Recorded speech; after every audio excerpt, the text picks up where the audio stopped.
When the 8-team field was set for the College World Series, one matchup stood out as befitting the Saturday stage in prime time. Tennessee and LSU on day 2. It's here in Omaha. There are the days that merely happen in our lives, and then there are the days by which we mark our lives, like June in Omaha. Since 1947, the Men's College World Series has played host to college baseball's best. But this year's Field of 8 has somehow taken that idea of the best and made it better. They're pretty much all here. A two-way player legend, a revenge tour, a team defending the honor of an entire half of the map, brand name programs seeking to be the last team standing, or, okay, dogpiling. We even have a team making its first trip to Omaha since winning it all when Eisenhower was president. Oh, and Cinderella's at this dance, too. Did he do it? Yes, sir!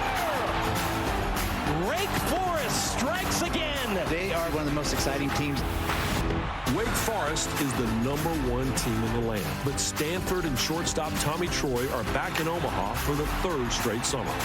While LSU and Tennessee bring their longtime SEC grudge match to the banks of the Missouri River. I'll take you down, I'll lift you up. Oh, baby, I was born for this. No, I just can't go. I can't miss it. Don't you know, baby, I was born for this. Let's go, baby! Gather round for this summer hardball festival we weren't merely born for, we lived for. Welcome back to Omaha. Don't you know, baby, I was born for this, yeah. Welcome to the NCAA Men's College World Series, presented by Capital One. Here we go, Tennessee, #1 all of last season, the juggernauts, the villains. Well, now this year they're here against LSU, #1 this season for the majority of the year, and back in Omaha. How about the games we have had so far here at the College World Series, including earlier today? Wake Forest, the #1 overall seed, with yet another late inning surge. Brock Wilkin, Danny Corona, and Cam Manassi and the Deeks partying like they're here for the first time since 1955. They are, and they're winners. 8 teams here at Omaha in 2 brackets of 4, double elimination within those brackets. Then the 2 winners meet in a best-of-3 final that starts a week from today. With that, we say hello and welcome back to Omaha. Kyle Peterson, Chris Burke, Mike Monaco with you. Chris Budden joins us shortly. And guys, preseason #1, preseason #2. Now they meet in Omaha. And let's start with LSU, Berkey. Maybe the best position player and pitcher in the country. Yeah, I don't know if we've ever seen as talented of a duo as LSU features. Paul Skeens, Dylan Cruz, they're going to go #1 and #2 in the draft. Paul Skeens has dominated college baseball since opening weekend, has a chance to set the SEC all-time record for strikeouts in a season. Dylan Cruz has been an on-base machine, 2nd in Division I in on-base percentage, 2nd in runs. 2 of the most talented players, and we get to see them both tonight. Yeah, that's the obstacle for Tennessee. And KP for the Vols, everyone thought that last year Tennessee would be here. Well, they get here this season. Who beat them last year? Notre Dame. I knew you wanted to get it in, so I'd let you. Yeah, it was, I mean, Tennessee, I think universally was seen as the best team in the country last year. But then they got clipped up. Notre Dame gets them in the Super. They don't end up here. Now this year they show up in a little bit different fashion. Preseason #2, but not a great first half. In fact, not a great first half at all. They were unranked. 5-10 in the SEC, kind of at a breaking point against Vanderbilt. In a game 1 of that series to start the second half, down 2 in the 9th, 2 solo home runs, a walk-off later. Now they're going to spend some time here in June. Here we go, guys. The regular season SEC schedules came out in the fall. Everyone circled it for the regular season. We get this matchup here in Omaha. First pitch is next. Stanford wins and is going to Omaha. A dog pile, 58 years in the making. And look out, Omaha. Here comes Tennessee. LSU is headed back to Omaha.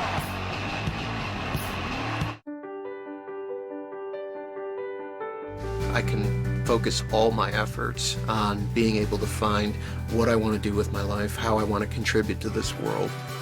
So for that, I'm extremely thankful.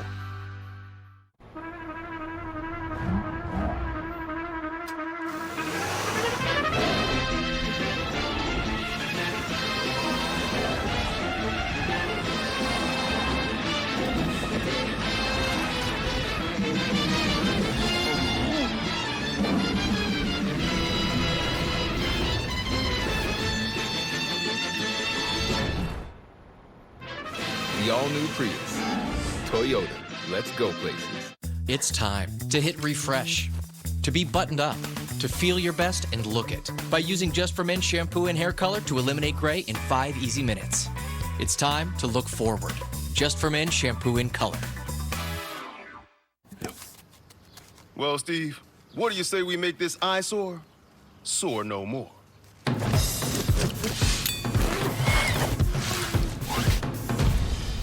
And today, Carrie, is the day we show this subdivision we've arrived.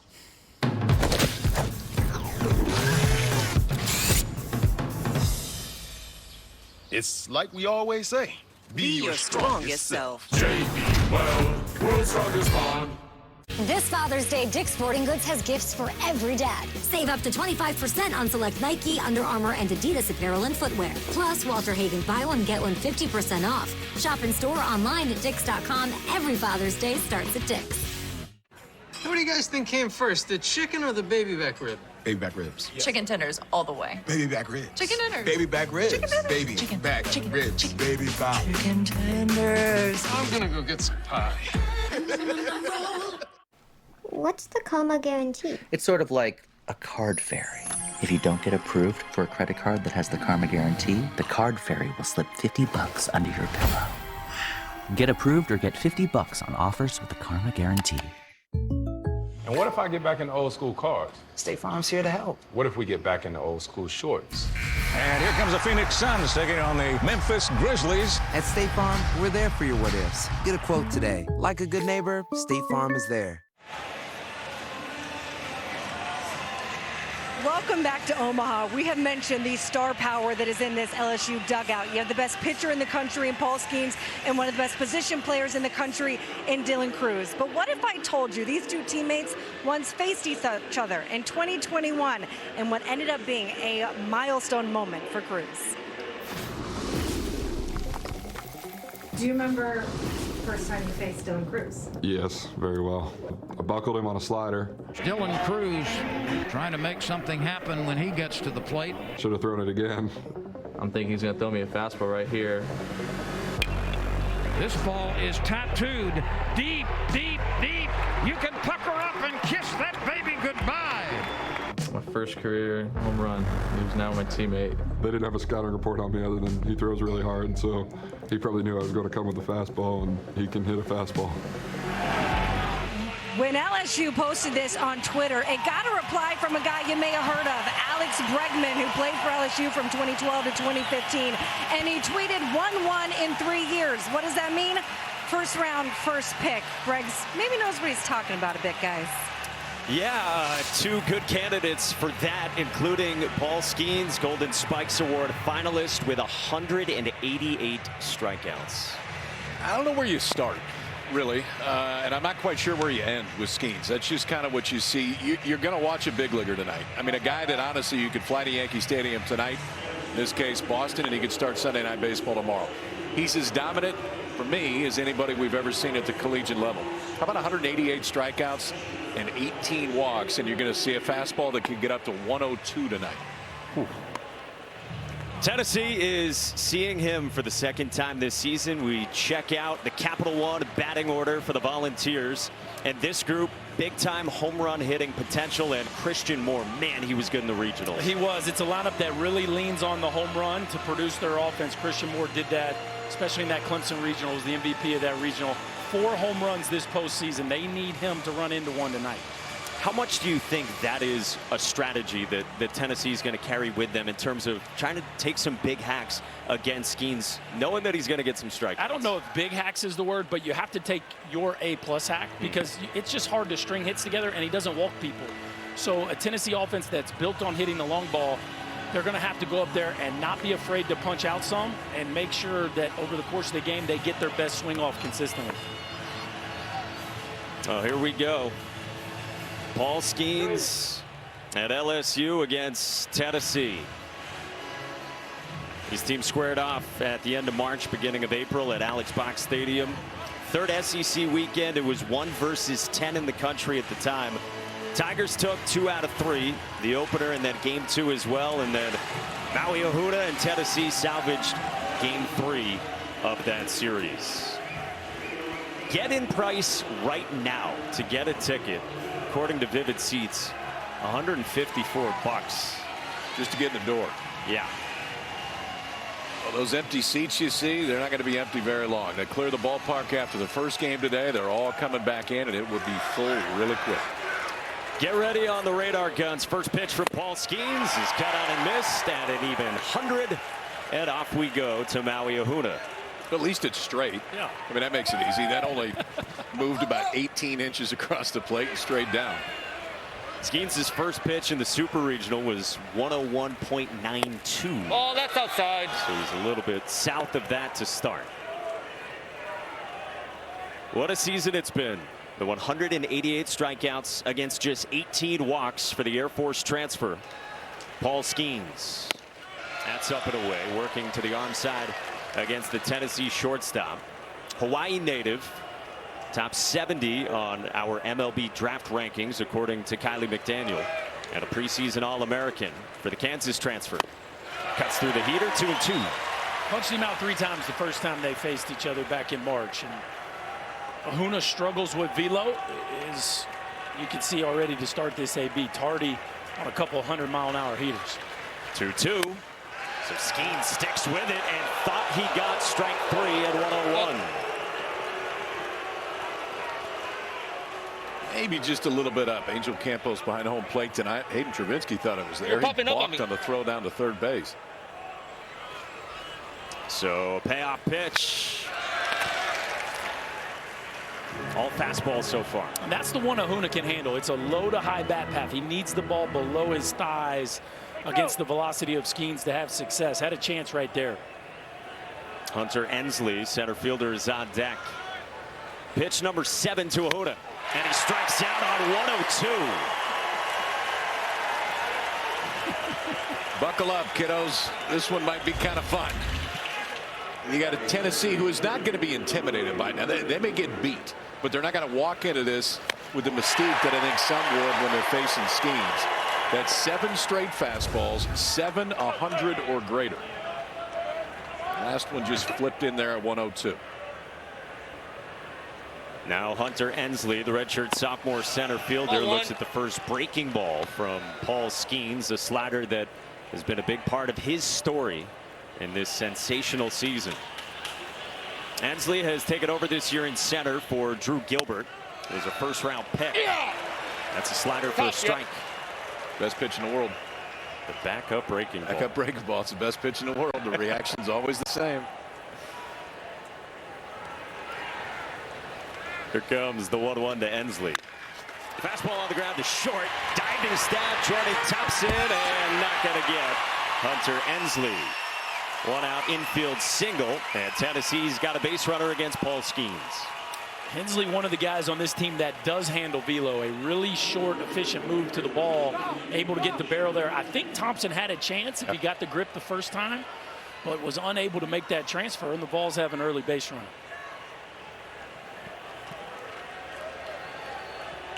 So brings up their left fielder in the 3 spot, Jared Dickey, redshirt sophomore who was second team SEC for the Vols. Tony Vitello told us this morning our best overall hitter. And with health comes performance for Jared Dickey, who looks at 101 for ball 1. Jared redshirted as a true freshman a couple of years ago when Tennessee was here in Omaha. And he told us this week he was watching from Charlotte, North Carolina, playing summer ball. He said it was not fun watching on TV.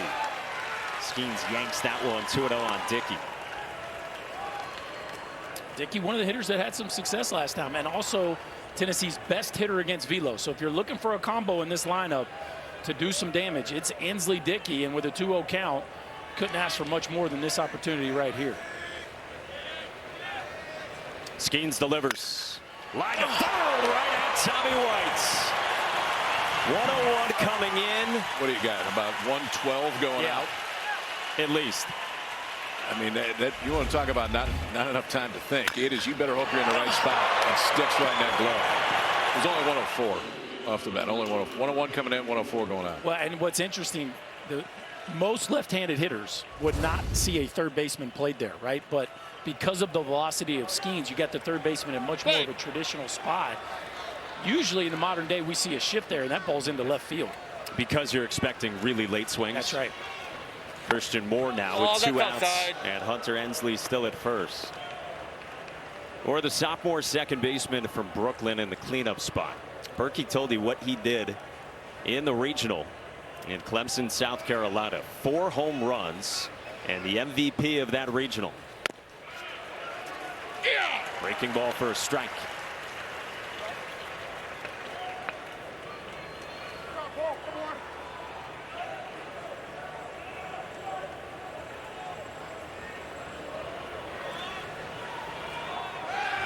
Check on Ensley. Couple barrels early for the Vols has to give that dugout some confidence. Again, they have seen Skeens before, and obviously you get weathered by that Southeastern Conference gauntlet. You see velo. Now, Skeens is a totally different animal. But I think maybe as much as any team in this field, somewhat of a comfort level against a pitcher like Skeens. Yeah, I mean, I think that they've seen plenty of velo in the fall. Yeah, that's right. I mean, when you're rolling out there at fall ball, Tennessee's going 98, 98, 98. So I would agree. Slider away, 3-1 on Christian Moore. So we talk about opportunities against Skeens. You don't get a ton of them. Here is one. You're getting a fastball right here. That's what Tony Vitello said to us today. When you get those opportunities, you cannot miss them. Moore takes a strike at 101 on the black. Tony Vitello said to us, it's like Brett Favre. He's going to give you 3 or 4 interception opportunities. You got to be ready and capitalize. Better not drop it. 2 outs in the top of the first. 3-2 to Moore. Fouled away. That one much more hittable than the previous one, right? The other one knocked the black off the edge of the paint. That one was middle. Moore loves to use the backside of the field. His natural contact point is a little deeper. Because of that, he can struggle against velocity. See if he gets another fastball from Paul Skeens. On his 20th pitch of this first. Strike 3 called. 101 at the knees. 2 more Ks for Paul Skeens. He's got 190 of them. By the time you get in, there could be more.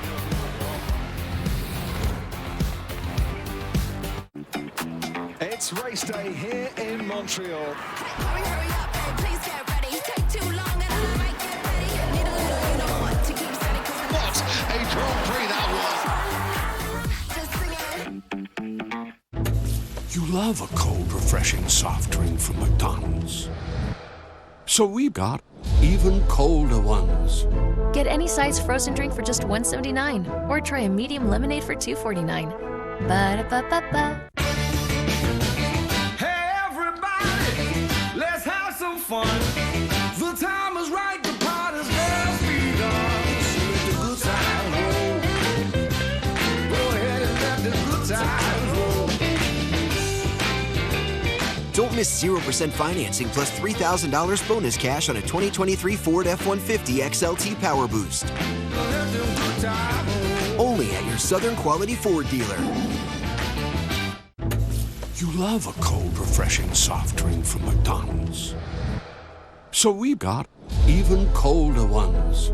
Get any size frozen drink for just $1.79 or try a medium lemonade for $2.49. Ba-da-ba-ba-ba. Tommy. Back in Omaha, let's get you the Capital One batting order for LSU as they come up for the first time against Tennessee. We told you about Dylan Cruz. He's at the top, and like Paul Skeens, Tommy White, a transfer added to LSU this season. 97 ribbies, and obviously he had the good fortune of hitting behind Dylan Cruz all year long. But what an addition. He has been set the all-time freshman home run record last year at NC State, transfers to LSU, and follows it up with another monster season. They face Andrew Lindsey, senior right-hander. And Berkey, you asked Tony Vitello today if you had told him a year ago Andrew Lindsey would be starting your first game in Omaha, what would he have thought? And he said, I wouldn't have even known who he was. And he didn't. I mean, a year ago, Andrew Lindsey was coaching 13-year-olds on the East Coast when this tournament was going on. Wasn't sure if he was going to play again. That has changed and has really fit the role well. when this Tennessee team played at LSU, he was not even in the starting rotation, was still coming out of the bullpen, entered shortly thereafter, has really fit in this game one role of a weekend for Tennessee the back half of the season, a big reason why they've ended up where they are. And part of the second best pitching staff in the country in terms of ERA, only behind Wake Forest, who we saw earlier today get that win in comeback fashion against Stanford. Bottom of the first, Lindsey is ready to go against Dylan Cruz. Golden Spikes Award finalist takes down with one of those turbo sinkers we're going to see from Lindsey. He'll show you that, and it'll be good velo too. I mean, he's into the mid-90s, but when it's right, it's got a whole lot of down and moving in towards that right-hander. Oh, that's outside to Cruz, who is second in the country in OBP at 576. Saw the 434 average, the SEC Player of the Year, only the second two-time winner, joining Florida's Matt Laporta. 3-0 on Cruz.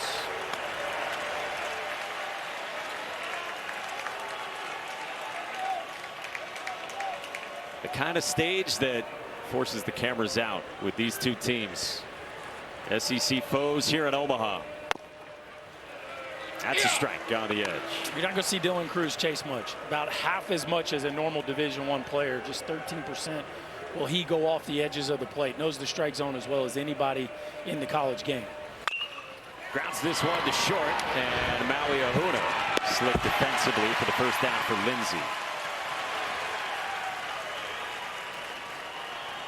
Tennessee sticking with their pitching plan. They've had it this way for a little while now, with Lindsey going in the first games.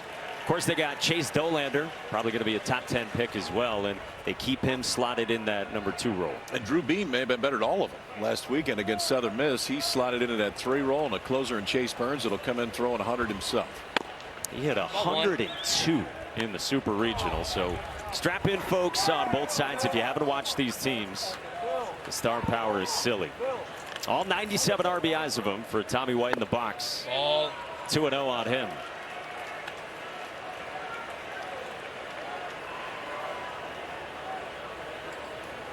.22 home runs for Tommy White after transferring in from NC State, where Tommy Tanks was born. Lindsey delivers, and White fouls it back on 94. You know, it's interesting. This is usually a fly ball pitcher's ballpark, but the wind is blowing out strong tonight. And against the number 2 home run hitting team in the country, I think it's such an advantage for Tennessee to have a sinker baller on the mound tonight, right? Because this is an offense that can take you deep 1 through 9. 2-1. Cut and a miss. It's a little cutter he throws. And so the velocity's down a little bit. It'll be down 3 or 4 ticks. And even if it doesn't cut, staying straight is such a different look than that normal 2-seam fastball. It feels like to a hitter it is cutting some. Lindsey's 2-2. And on the hands of White with his 2-strike approach. Yeah, he's going to get wide. This is a unique move that he does. He not only spreads out, but he actually puts his lead foot in an open position that mimics the way he lands when he strides. You can see that left foot. Look how the toe is almost pointing back at Lindsey. And he's going to try to minimize all movement.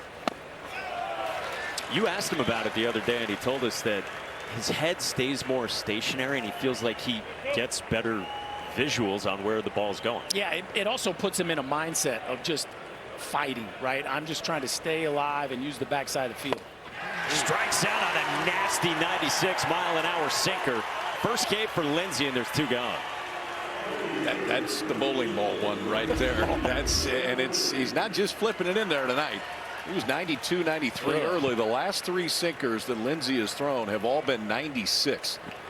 And I don't care how wide you get or what you're trying to do. There ain't a whole lot of guys that are going to put that one in play. So White retired, and now Trey Morgan takes the sinker at 94 for strike 1. Okay, so back it up. Ball last year. Yeah, coaching travel. This cat was. How'd you like to be taking BP last summer off of this? Just kind of working on 96 with a little sink. Stand on in there. His team was so happy when he went back to play. Yes. Well, they hadn't hit a barrel all summer. The Tennessee River Baseball Raptors. Andrew Lindsey is coaching them. He's a 23-year-old in his first year with the Vols. He had been at Charlotte. Took off last year for personal reasons. Morgan singles off 95 into center. 2-out knock and LSU's first base runner. Trey Morgan's been hot now, hitting about 350 in postseason play. Gets her sinker middle. A bullet right back up the box. And extend the inning for Hayden Travinski, who has been one of the best stories in this LSU lineup second half of the season. Redshirt junior catcher from Shreveport, Louisiana, who's actually got a higher OPS than Dylan Cruz and Tommy White, obviously in a smaller sample size, but that's how good he's been. First pitch swinging, and he pops one up back to Berkey's direction. Maybe the best example of the insane depth on this roster is the fact that the leader of this team in OPS basically didn't play their first 30 games. He's got 89 at-bats. Now he's hitting cleanup in game 1 of the College World Series. 0-1 to Travinski is up high. Travinski has fought injuries over the last few seasons, meniscus and elbow, shoulder, and concussion. Jake Johnson, his head coach, said to us earlier today, it's the talent we thought we could see when we first arrived on the scene in Baton Rouge. On the edge, a called strike with the cutter. So the ability to shape the ball both ways, Lindsey's showing you early in this game, right? Just a little bit of a dart cutter on the outside edge, and then we've seen the bowling ball sinker that runs into right-handers. 2 outs, man at first in the home half of the first. Line toward right center field by Travinski, and on the move, Christian Scott makes the catch, and the inning is over. Zeros on both sides out of the gates at Omaha. The NCAA Men's College World Series is presented by Capital One. What's in your wallets? With no fees or minimums and no overdraft fees, banking with Capital One is the easiest decision in the history of decisions. Even easier than this. We need a clutch hit. Derek Jeter.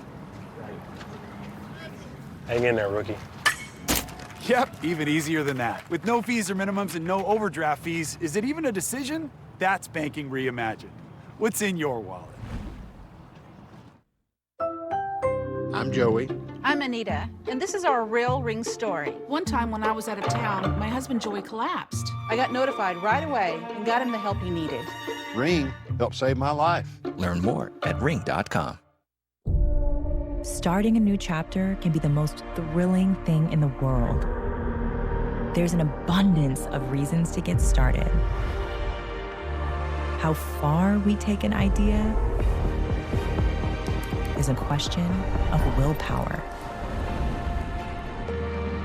Because progress Is a matter of character.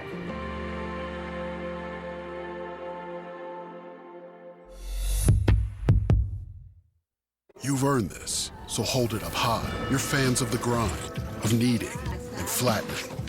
Because you know saving time is never as important as cherishing it. You are fighters, and this is your reward. Modelo, the mark of a fighter. It is an assassin's mind with all the talent in the world, and the preparation of a Navy SEAL. You put all those things together, and you put together the greatest college pitching season that I've ever seen. What a quote by Jay Johnson. He likes to compare him to Steven Strasburg. Says just the ability to have the greatest plan in the world, go into it, and it doesn't matter. You throw whatever you want, whenever you want. There's just not much people can do against it. Said you also take the preparation. He says he probably prepares better with that Air Force background than most 10 to 12-year leaguers in the major leagues. I mean, you saw the note, Chris. 14 of the 20 pitches in the first were 100 plus. And yeah, it's about the person too, and the self-discipline and the leadership in the clubhouse for Paul Skeens, who goes back to work in the second and gets his third strikeout. Fan Zane Denton, the third baseman in the 5 spot, one away in the second. I think the thing with Skeens, and this is how you punch out now 191 at walk 18. Yes, velocity is the first thing that jumps out, and obviously it does. But the off-speed stuff is so good too. I mean, Denton saw 3 pitches of a guy that throws 102, and he didn't see one fastball. It was a breaking ball to start, 2 straight changeups for Skeens' third strikeout of the night. Now he faces the DH for the Vols, Griffin Merritt, the Cincinnati transfer and a leader for Tennessee, and he doesn't get a fastball either. No, but again, that's what you have to live with, right? You're going to go up there with fastball timing, and if he throws that slider, you're going to miss. You get 3 strikes, right? You got to take your A+ swing. Oh. Yeah. Dotted at 100. And then he goes off the edge and brings it back at 100. I mean, the command, it's not just control, it's command at 100 miles an hour. 2 years at Air Force as a two-way player, and then, of course, transferred to LSU in the offseason. This is about the only thing that'll slow him down. And a beach ball. Yeah. Too, which that's our first one. Yeah. Saturday night. I keep a beach ball count every year. Saturday night feels right. I keep it right on the edge of my book. Yeah. 1. Skeens fastball 100 or more. 15 tonight. Beach ball 1. Breaking ball again for strikeout 4.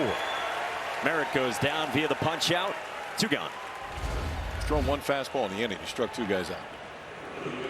This is the one. Here's what is so interesting about Skeens. His average fastball velocity this year is up 5 miles an hour. Okay, it's over 98 miles an hour, so it's over 5 over last year. His average slider velocity is actually down 1. He's just reshaped the pitch and changed the way that it is, and the outcome on it has been very different. Here's Blake Burke, power hitting first baseman, takes 100 for strike 1. Blake Burke turned one around in the Super Regionals and hit it 479 feet in Hattiesburg, Mississippi. He's got juice. Swings through a heater, and it's 0-2. The ball Wyatt Langford hit last night, the longest home run in the history of this stadium, went 456 feet. The ball Blake Burke hit in the Super Regionals, 25 feet further or so than that one. That's 479. 0-2. Fouled away. Just to give you a little perspective on how far that ball was hit. I think it would have taken a dot out of his face here if he could have hit that one. He would have. On the scoreboard. Blake Burke just spoiled a would-be immaculate inning. 0-2. Skeens with a back foot breaking ball. Yeah, both these teams can hit the home run. Tennessee 6th in the country in homers, 125 of them. Remember last year hit 158, 4th most in D1 history. And LSU, for its part, 2nd in the country with a $133 this year.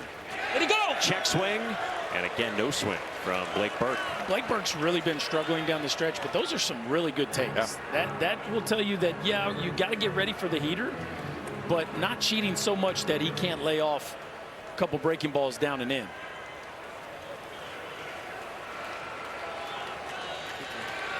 Skeens ready with a 2-2. All misses and a full count.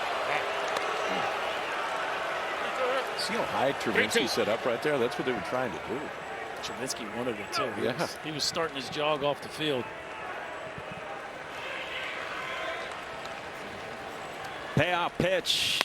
Gas.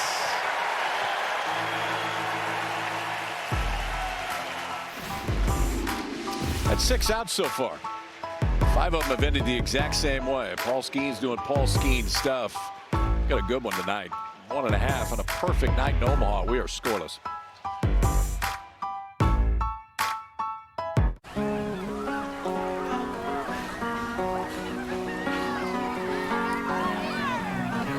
You know, well, I'm a chicken fried.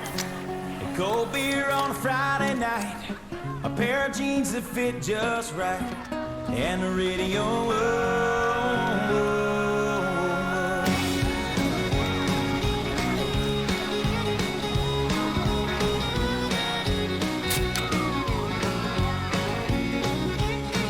This is Cassie. She never really paid attention to her credit scores until she got Credit Karma and used her scores to score more.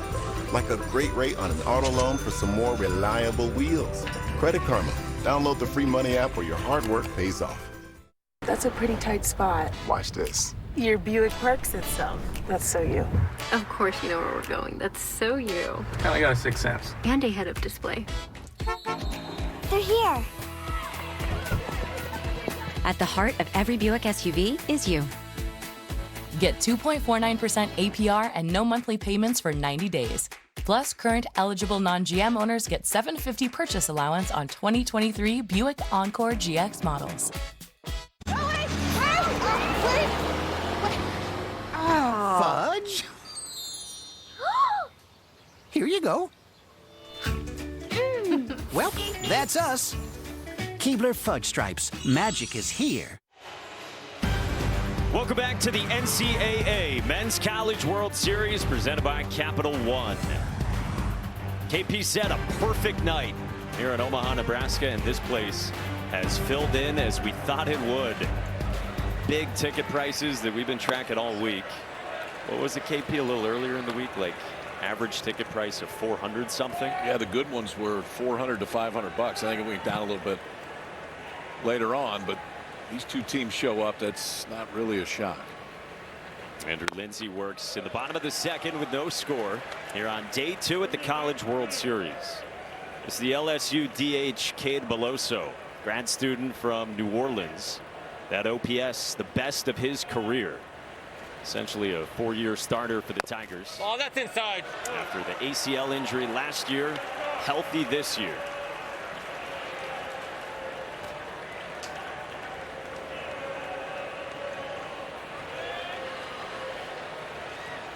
Here comes the 3-0. That's a strike on the outside part of the plate. Kind of a fascinating matchup, right? Two guys that weren't so sure they were going to be playing baseball a year ago. Cade Beloso almost walked away from the game. Jay Johnson talked him out of it. Wow, as he responded with a monster season. That's a strike, full count. Probably will be his last run, similar to BT Riopelle. Got other plans for his future, but man, he has put together some really big hits for this Tiger team down the stretch. Yeah, Cade was telling us the other day that Jay Johnson said to him right around the time after the ACL injury at the start of last season, I don't know what you have planned for the rest of your life, but I'm not letting you go like this. You got to finish this thing. And here he is back, and along with his head coach in Omaha at the Men's College World Series. Bouncing ball foul. When he comes back, he's got OPS over 1,000. 14 homers. He's hitting right in the middle of the lineup. 3 this postseason. Such a neat story. A kid that loves the purple and gold and making the most out of his last go-around. Fun-loving guy. Waiting on a 3-2 from Lindsay.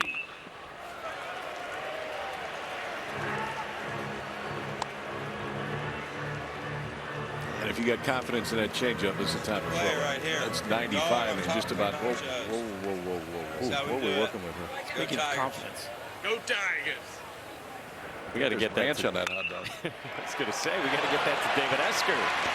Blake Burke snares it and retires Beloso for the first out here in the home half of the second. This is a big part of the story of why Tennessee's in Omaha. The defense has played much better. KP talked about their second half turnaround. They went to a more defensive lineup.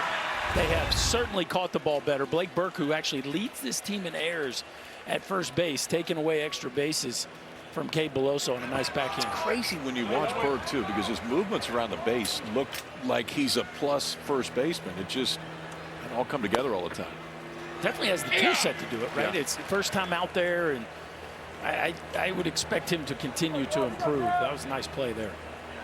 Here's Gavin Dugas, second baseman in the 6th spot, and it's a ball and a strike from Andrew Lindsay. Yeah, this Tennessee team 43-20. Of course, preseason number 2, like we said, and KP showed you that 5-10 start in the SEC. Got hot to finish the season, got a 2 seed in the Clemson Regional. Won there, then in the Supers at Southern Miss, came back from losing that first game, and so they get here, and look who's here. Peyton Manning was here yesterday as well. This is sky to left field by Dugas. See ya. LSU strikes first.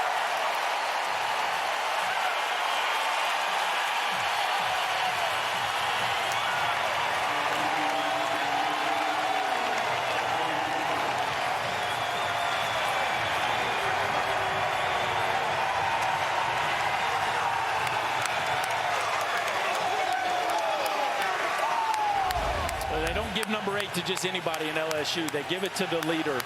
And Gavin Dugas has been coming up with monster hits for LSU his entire career. How about a hanging sinker that is launched into the left field seats? The Tigers strike first. Fitting that it would come from the guy wearing number 8. We told you the second best home run hitting team in the country, and now Gavin Dugas has 16 this season and 43 for his career. It's 1-0 LSU in the second. Now Braden Joubert with a hot shot, and Lindsey throws him out on the comebacker for out number 2. It's nifty, because that one's getting into center field. You guys can be smiling for a long time after hitting one that far. Back-to-back 110 off the bat. 110 in the seats and 110 off the backhand stab right there by Lindsey. Belosa was 106 too on the ground. There's been some hard contact here in the second off Lindsey. Now the shortstop, the junior Jordan Thompson. Been a 3-year starter, and the defense has improved quite a bit this season for the California native. Last month, Kylie McDaniel had him number 73 on his MLB draft rankings.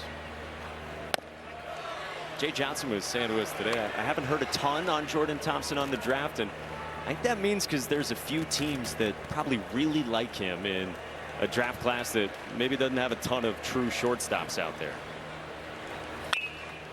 This one popped up foul. Well, there are a bunch of high school middle infielders that are going to go high. I'd say in the college ranks, Jordan Thompson has proven this year that he could stick at shortstop. Last year, definitely some questions about whether or not he could play that position. This year, he's shown range, arm strength, consistency, and power with the bat. Take strike 3 called. Lindsey lands a breaking ball to end the inning, but Gavin Dugas strikes first for LSU. The Tigers got some serious juice in this lineup, and Gavin Dugas has been doing it for years. A launch piece to get the party started for the Tiger faithful.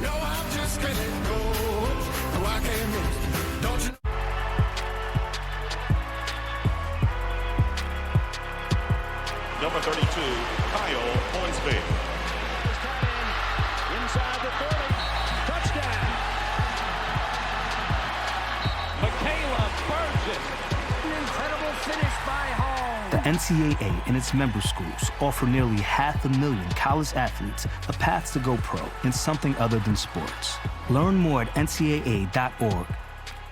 It all started with his love for business. Tom Benson was so gifted when it came to making a business successful, especially car dealerships. At the Gail Benson Automotive family of dealerships, Cadillac of New Orleans, Best Chevrolet, Mercedes-Benz of New Orleans, and the new Mercedes-Benz Sprinter Van Center, we're carrying on a legacy of service to our New Orleans community. Everything we are able to do in the community comes from what Tom started. It all started right here with the car dealerships. Mr. Benson's love of New Orleans and his legacy of giving continues today throughout our community. Tom Benson was a brilliant businessman, but his day-to-day philosophy was pretty simple. Work hard, take care of your customers, your employees, and your community, and you will be a winner. A legacy of service that stands the test of time. At the Gail Benson Automotive family of dealerships. I am truly confident Tom would be proud of where we are today and where we are headed.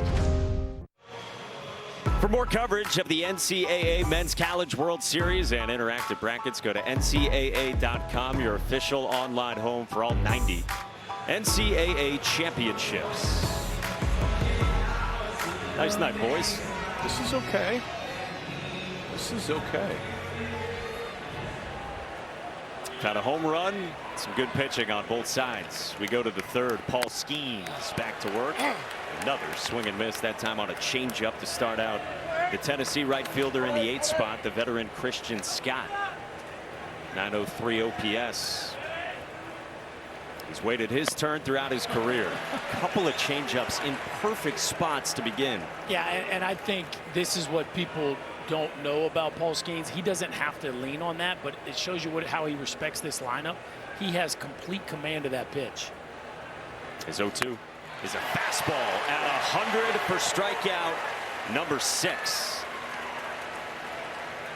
I'm going to be really interested to see what whoever drafts him, and it's got to be one of the first 3 teams, how fast they put him in the big leagues.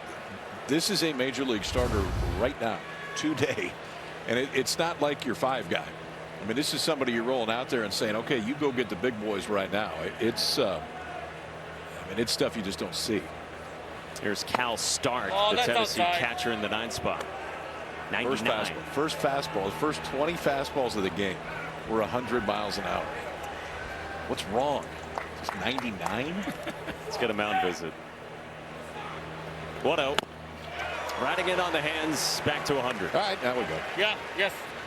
Yeah, that's what Dylan Cruz said after Paul Skeens starting the Super Regionals. He said, I don't think that kid should be here. I think he should be pitching for a major league team right now.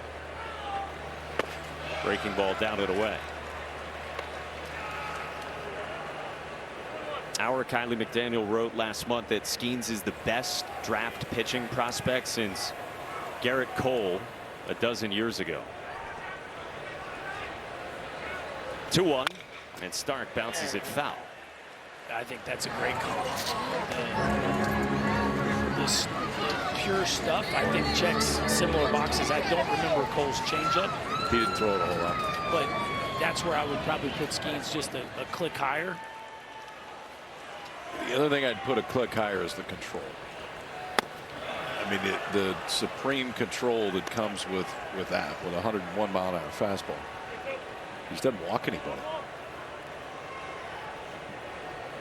Has been in some full counts, worked by Tennessee hitters the first time through. This one is Sky. Short center. Thompson calls for it, and on the back pedal, the shortstop makes the catch for out number 2. Half dozen Ks, KP. All right, 6 up. 5 to 6 swing. It's the movement to him. The velocity's one, but movement's another. 25 fastballs so far tonight for Paul Skeens. 22, about 100 miles an hour or more. He's got that one too. Against the righties, he'll show a little slider to go back and back it up, and the changeup's been outstanding. He's got all 3 of them in the plus side tonight. So up to 194 for the season. Came in with a .188. That was the most for any D1 pitcher since Trevor Bauer in 2011. And of course, our teammate Ben McDonald, he's got that SEC and LSU record. Of course, 202 in 1989. Maui Ahuna saw 102 his first time, and he gets 100 for strike 2.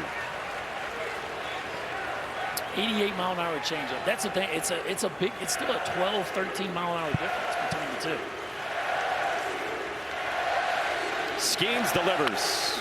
Ahuna fouls it off at the plate. Here's what's crazy, right? You go back 15, 20 years, and the changeup he just threw at 89 miles an hour, you'd have been, man, that guy's got a really good sinker. Yeah. Average D1 fastball. Yeah. And that's his changeup. And it's been well located just about every time. 0-2. Ahuna takes. Outside. He committed on August 1st. Jay Johnson said, I was out recruiting. I was in a hotel room with my wife.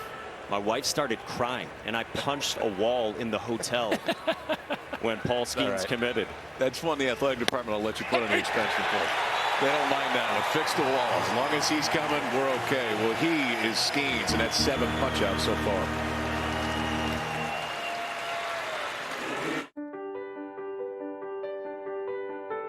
I can focus all my efforts on being able to find what I want to do with my life, how I want to contribute to this world. So for that, I'm extremely thankful. We got the house! Pods handles the driving. Pack at your pace, store your things until you're ready, then we deliver to your new home, across town or across the country. Pods, your personal moving and storage team.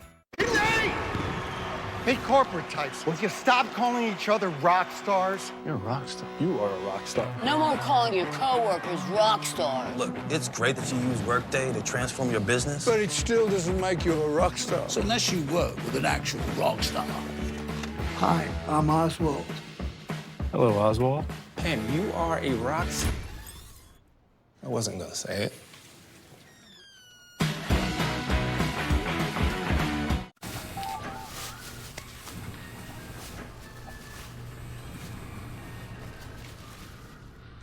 Catch up to the party, it's gorilla.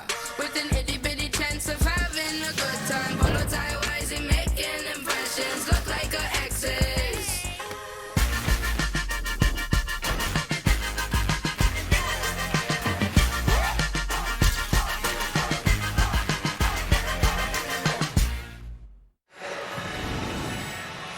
Welcome back to Omaha, bottom of the third. Andrew Lindsay back out in the mound for the Vols, and he spent last year away from baseball, actually college baseball, because he was the coach of the Tennessee River Baseball Raptors, 13 and under, a travel ball team out of New Johnsonville, Tennessee. That wasn't the only thing that he did in his year away from baseball. He has never gotten into the personal reason why he left, but he traveled the country. He also went back home, lived with his dad. He went to a temp agency to get work, and what he ended up doing was his hometown was destroyed by some floods, so he started working, repairing roads, helping clean up debris. He said, doing all that, giving back to my hometown. I also built a better relationship with God. And then when he was working with the 13 and under team, he was throwing bullpens, and he was like, you know what? Still kind of miss this. And that's how he started ending up here tonight. And here he is in Omaha, Chris, as Josh Pearson greets him in the bottom of the third with a single to right out of the 9th spot for LSU, up a run. And he was in the Appalachian League pitching, and eventually Frank Anderson found his way to go watch Andrew Lindsay, and the Tennessee pitching coach knew he wanted him. Yeah, I mean, his head coach was buddies with Chad Zerker, who's the baseball ops guy at Tennessee. Said, hey, man, we got a dude you might need to come see. Frank Anderson saw the TrackMan numbers and went straight there to find him. And he wasn't pitching, right? No, he wasn't even pitching that day. They hit it off, and now he's wearing orange. That is strike one to Dylan Cruz. Frank Anderson knew the numbers worked. He's seen a few of them. Yes, and he knew there needed to be some urgency to go find him. And wow, I don't know that they knew he'd be throwing day one for him, but here he is facing Dylan Cruz. For one of the 2 best pitching staffs in the country. Cruz grounded to short his first out.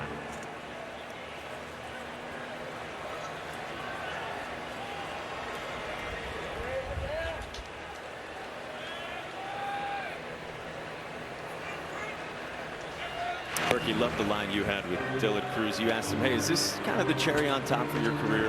Checking that box of getting to Omaha. He said, no, it's the whipped cream, because the cherry on top is winning it all. I think he's such a great story and ambassador for the college game, because he could have taken his millions and gone to play pro ball, and he'd probably be in the big leagues right now. But he chose college baseball. He's been a star, the National Freshman of the Year, the 2-time SEC Player of the Year, a Golden Spikes finalist. Now here he is in Omaha with a chance to win a College World Series, and he's going to get to the big leagues. That'll wait, but you only get this opportunity once. His career has been incredible to watch. Playing here for the first time. Bounces this one to right side, past Burke into right field. Pearson stops at second. Back-to-back singles to begin the third for LSU. One of the reasons his plate discipline has been so incredible all year is because of the way he lets the ball travel. Look at him. This ball gets deep. They're trying to go in. They miss out over the plate. The contact point is inside the front foot, so it's a bullet to the backside of the field. 108-mile-an-hour rocket into right field, and the Tigers got 2 on with nobody out here in the third, and one of the best RBI guys in America up to bat. And Tommy White, who struck out on 96. Nasty sinker the first time from Andrew Lindsay. And a bind here in the third. First pitch. And Tommy White takes ball 1. Tennessee wanted that one. Don't blame him.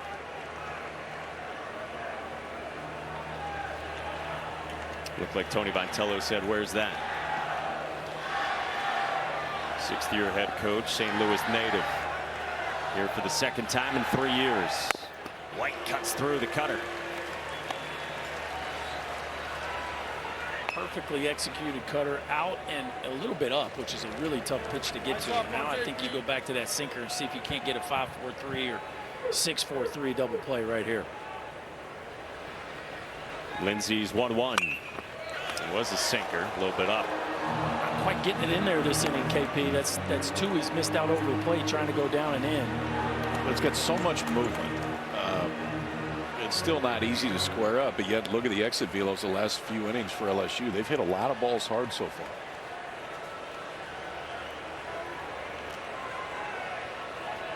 Pearson and Cruz aboard. Lindsey's 1-2. Ball, that's outside. Trying to elevate. And that's the plan against White. He will chase up. He did this quite a bit in the regionals. Paul Skeens watches on. He'd like a few more runs for comfort. Probably like a bat. Could probably hit. Jay Johnson said he might be able to hit 20 home runs. Former catcher as well at Air Force. That is a sinker, and Lindsey has to settle for one. Second and third, one down. He got that one in there. Well, that's twice. I mean, he struck out Tommy White the first time on the two-seamer that came in under his hands, and look at this thing take off. That is, just pull that barrel in as fast as you possibly can. Advance the runners. I mean, if you look at the good side of it, it wasn't hit hard enough to double anybody up. So now the Tigers are 2 in scoring position here with just 1 out. Okay, gotcha. Some bodies filter into the Tennessee pen. Trey Morgan bats, singled his first out. Breaking ball for a strike at the top of the zone. Curveball. You don't see a lot of that from Lindsey. Interesting. Tennessee's going to play the infield back here. It feels like up against Paul Skeens, you'd play the infield in here and take your chances. 0-1. Sinker inside. I know you don't probably love it because it's 2 runs if a ball gets through that normally wouldn't. Man, 2-0 feels like a... Yeah, 2 feels like a lot tonight. Feels like a lot. 1-1 pitch. That's a strike. Feels like the high breaking ball is getting called in this zone tonight. Well, I think it's the one that never used to get called. Yeah. But ultimately, if it comes over as a strike, even if it didn't used to get called, it's a strike. Now Lindsey's 1-2 to Morgan. On the ground, off the glove of Lindsey. Gets the out and the run scores. Trying to handle the comebacker. Josh Pearson taps home, and it's 2-zip LSU.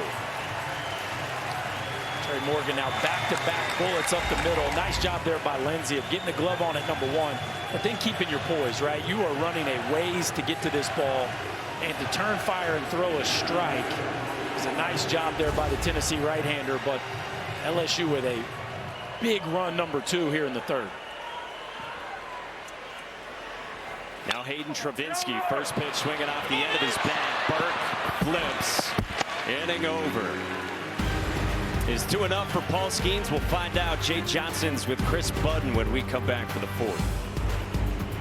With no fees or minimums and no overdraft fees, banking with Capital One is the easiest decision in the history of decisions. Even easier than this. We need a clutch hit. Derek. Derek Jeter. Hang in there, rookie. Yep, even easier than that. With no fees or minimums and no overdraft fees, is it even a decision? That's banking reimagined. What's in your wallet? Yeah, we love our house, but the cost of home ownership has been a struggle, with utility prices rising. And sweetie, can you practice that somewhere else? Anyway, like I was saying, it's getting harder and harder to make ends meet. And hon, do you mind? Well, on the bright side, new customers who bundle and save with Progressive save over 20% on average. Sorry, we let them practice here on Thursdays. Sounding good, friends? Welcome back to Omaha, top of the 4th here with Jay Johnson, LSU head coach. Paul Skeens, 7 strikeouts. What's it been like to coach him this season? Sign me up for that all the time. I think his stuff is amazing, but what's underrated is the pitch execution, and he's executing at a high level. Longtime LSU head coach Skip Bertman talked to the team before. You guys share a lot of stories together. What's the advice he's given you this week heading into Omaha?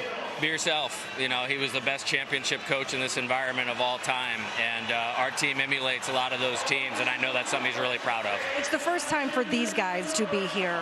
What have you seen in terms of the preparation and how they've handled the moment so far? Yeah, phenomenal. Great week of practice. Loose when we need to be loose, focused when we need to be focused. Helps when Skeens is out there tonight. That helps a lot. Appreciate it. Thank you. Yeah, he'd sign up for that whenever. The season filled with incredible expectations for LSU, and they get here to Omaha for the first time since 2017. Paul Skeens makes you a pretty good coach. That helps. Like really good players. Funny how that it just helps. Yeah, and Jay Johnson pretty good at getting them. Oh man, I guess. One of the best recruiters in the sport. That's why he's at LSU.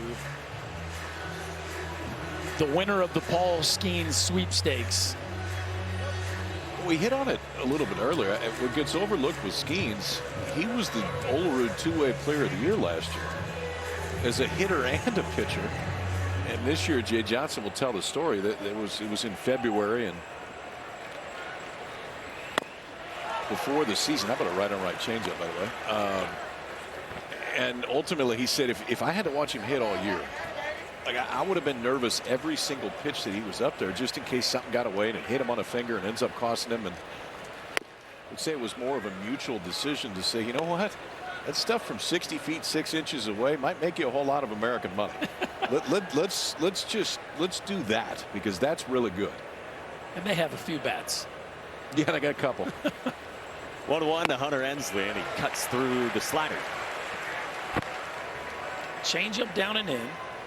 Two-seamer in at 99. Then the bigger breaking ball, that wasn't the sweeper. That was the one that has a little more top to bottom. And now fastball line to short past the dive of Tubson. Hunter Ensley's got a couple of hits. Paul Skeens, the only 2 for Tennessee, and this one begins the 4th. It's just impressive. I mean, the young man can really handle velo. How about velo on the inner third of the plate? Does a really nice job of keeping his arms connected to his torso. That makes the path to the back of the ball shorter, and a bullet in the 6-hole. This is that combo we talked about with the Vols. Inslee and Dickey both hit barrels the first time through. And boy, do they need Dickey to deliver right here.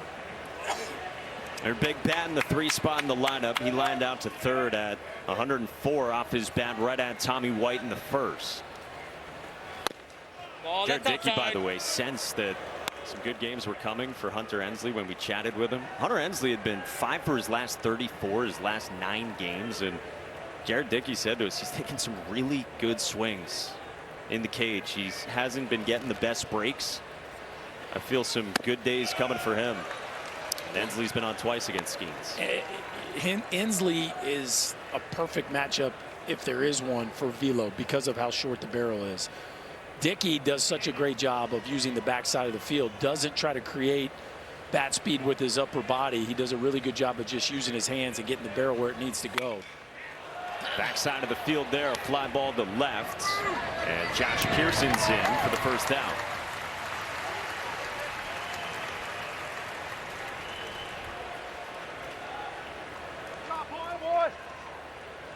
Second time through for this Tennessee lineup here in the 4th.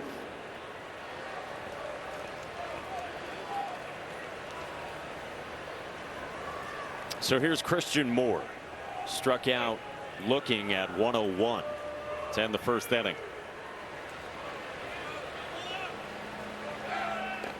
You asked Christian Moore if that was as good a hot stretch back in the regional as he's ever had. He said, well, remember I had that home run spree, as he called it, earlier this year. He said that was actually the best. It was a binge, a 4-game stretch from late April to early May where he hit 6. And he slugs this one to left, and Josh Pearson roams into a sliding catch for out number 2.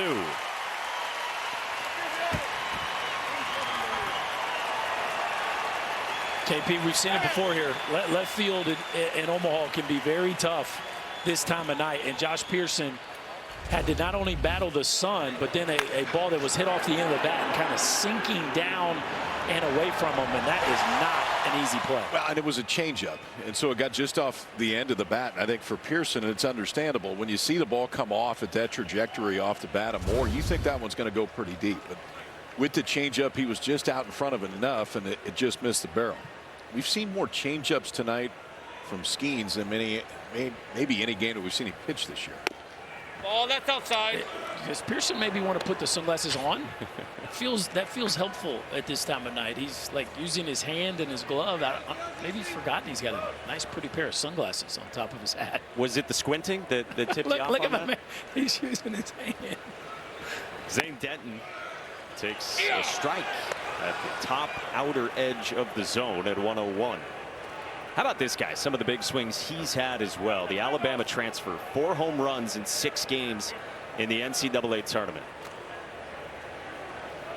2 of the biggest home runs in the history of the Tennessee program off the bat of Zane Denton. Skeens lands with his footing. He's shaking his head, fixing that landing spot. It was a strike. Down to their last strike against Clemson, a 3-run homer in the 9th. Out of the stadium. Out of the stadium.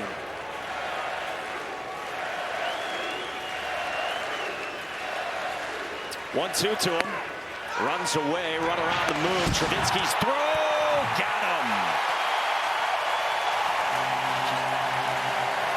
Hayden Travinsky cuts down Hunter Ensley to close out the top of the 4th.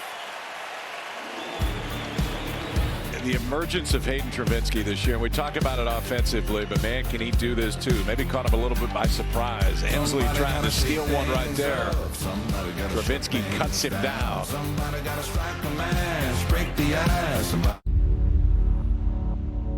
To them, the whole world looks like an opportunity, one to be seized,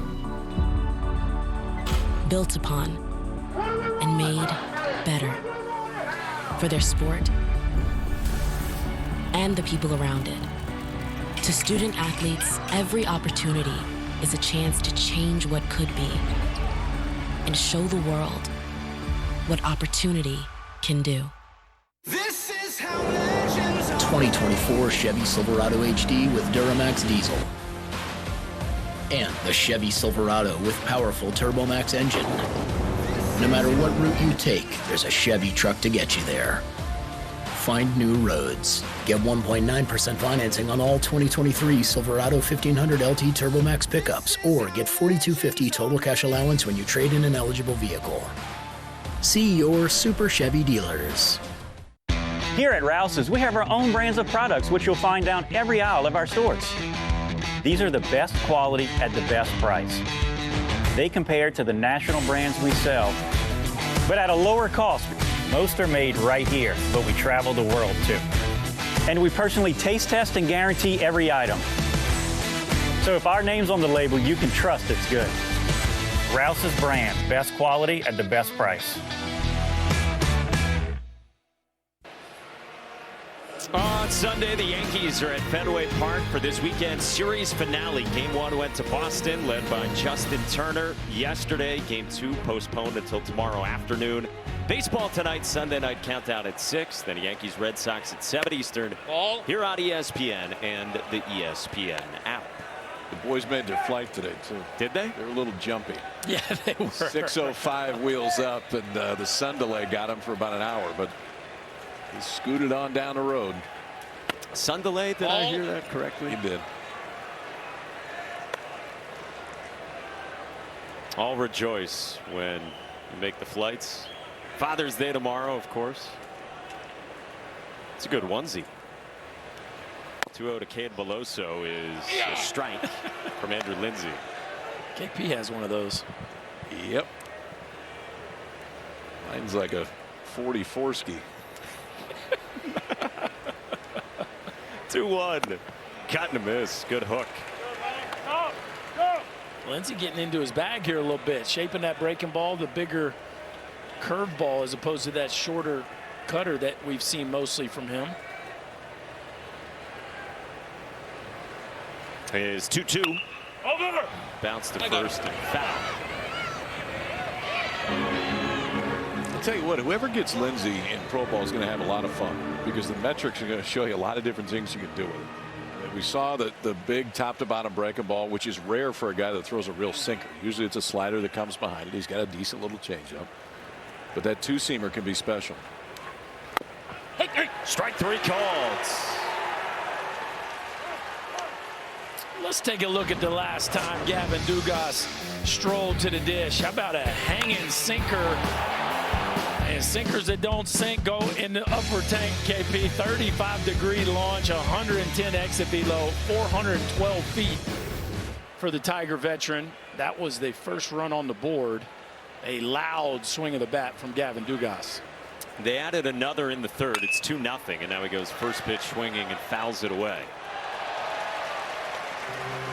We have had some loud contact here. How about Wyatt Langford last night for Florida? 456 feet, the longest home run ever tracked in this ballpark. Oh, well, it feels that because of how talented the field is, we would get the longest home run ever hit this week, right? Probably the fastest pitch ever thrown here. I mean, that's the kind of talent that's going to be on display throughout the course of this event. We're on day 2. Yeah. There's more to come. I was talking with Kylie today, Kylie McDaniel. He said something interesting that I hadn't heard yet, that the level of talent at the College World Series, maybe every year it's going to be more like this because of the portal and because of NIL. And because the draft is shorter, right? The college game is bigger and brighter than it's ever been. I mean, when you get a guy like Dylan Cruz that says no to the draft and then has the career path that he's had, I think that only helps other younger stars consider bypassing the draft at 19 and choosing this experience. 3-1. Ball 4. Is outside in a 5-pitch walk. If you missed it, this is Wyatt Langford, projected top 5 pick in the draft in a few weeks, and he did this to tie the game in the comeback for Florida. Down a run? You were chuckling. If you added sound to this and you heard it when it was about halfway out of this ballpark, you had a chuckle like. I mean, what do you do when a guy hits the concession stand at a place that it used to be a big deal to scrape it over the wall? You giggle a little bit, especially when you like homers. Audible laughter. Yeah. Budden said she's planning to go out there tomorrow and maybe have a snow cone where it landed. Braden Jobert takes a breaking ball for strike 1. I know Ben's watching, and so if for our friends in Louisiana, I know you think it's a snowball. It's not. It's a snow cone. That's what it is. But Ben always corrects me and says it's a snowball, but he's incorrect. Slice foul, 0-2. Yep. I think we're all in agreement on that. Thank you. Not shaved ice. No. They put it in a cone. They should. If they don't, ice cone. they should be shut down. Rule with an iron fist at the Chuck. Good to hear Big Ben's okay and to see him on the airwaves today. He's a gamer. He is. Hurt, not injured. Oh, I mean, when you're 6'13", the signs are, I mean, they attack you in a little bit different way when you're running. Lindsey's ready with an 0-2. Line pass Burke. More hard contact from Braden Jobert. And Dugas first to third. The throw to second does not get him.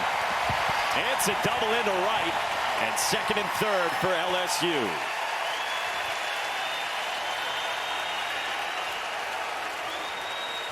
There's a reason this offense has been almost impossible to hold down throughout the course of the season. It's because of the depth. Dugas walks, Jobert with a rocket to right field, and Jobert puts the gas pedal down and turns what a lot of people would be content to have a single on into a double. And the Tigers continue. Look, that is a dive that Charlie Hustle would be proud of right there. The Tigers continue to get great contributions in the back half of their batting order. And in an 0-2 count nonetheless, 103 off the bat. And hard contact for Braden Jobert. So a couple of right-handers up and working in the Vols' pen.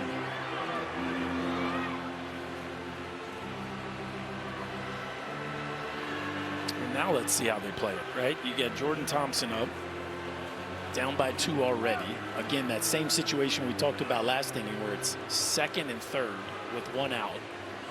Will Tennessee here in the 4th, will they concede a run on a ground ball, or are they coming in here too? Or are they going to decide to come in here? Doesn't look like it. Aaron Combs and Seth Halverson. He's got big time stuff as well. Up for Tennessee. So not in all the way around.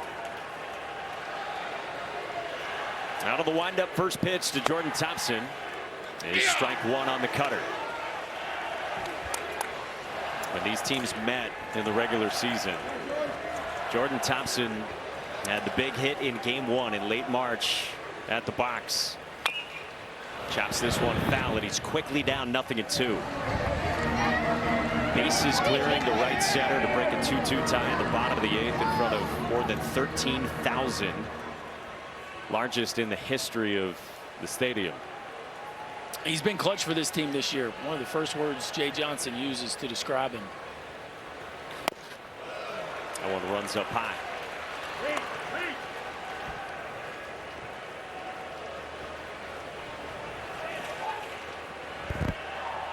Andrew Lindsay trying to bear down. They brought him in to be the closer. High leverage spot for him in the 4th.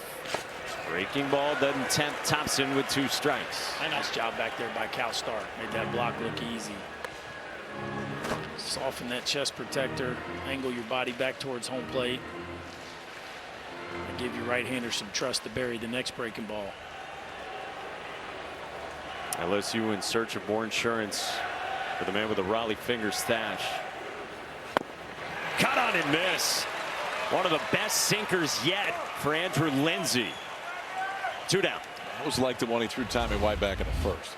To where it starts on the inside 3rd at least, maybe inside corner. And then watch the down on that thing. It gyros pretty good. You see that spin when it's coming in, those 2-seamers going sideways, and that's when gravity acts on that and just pushes it further down. But that will be the last pitch of the night for Andrew Lindsay, who goes 3 2/3 and departs with a steely gaze at his head coach, who goes to the bullpen. Aaron Combs comes on when we come back in the 4th in Omaha.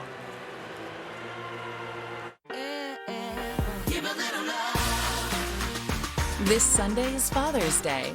Take an extra 25% off great gifts from top brands for every dad. Plus, shop limited time specials. Now at Macy's. You got a minute? How about all weekend? I'm a Miami hotel. I'm looking for a passionate lover of Art Deco elegance and good times. Someone who likes it hot but knows how to keep their cool. This is you. Find me at Hotels.com. Happy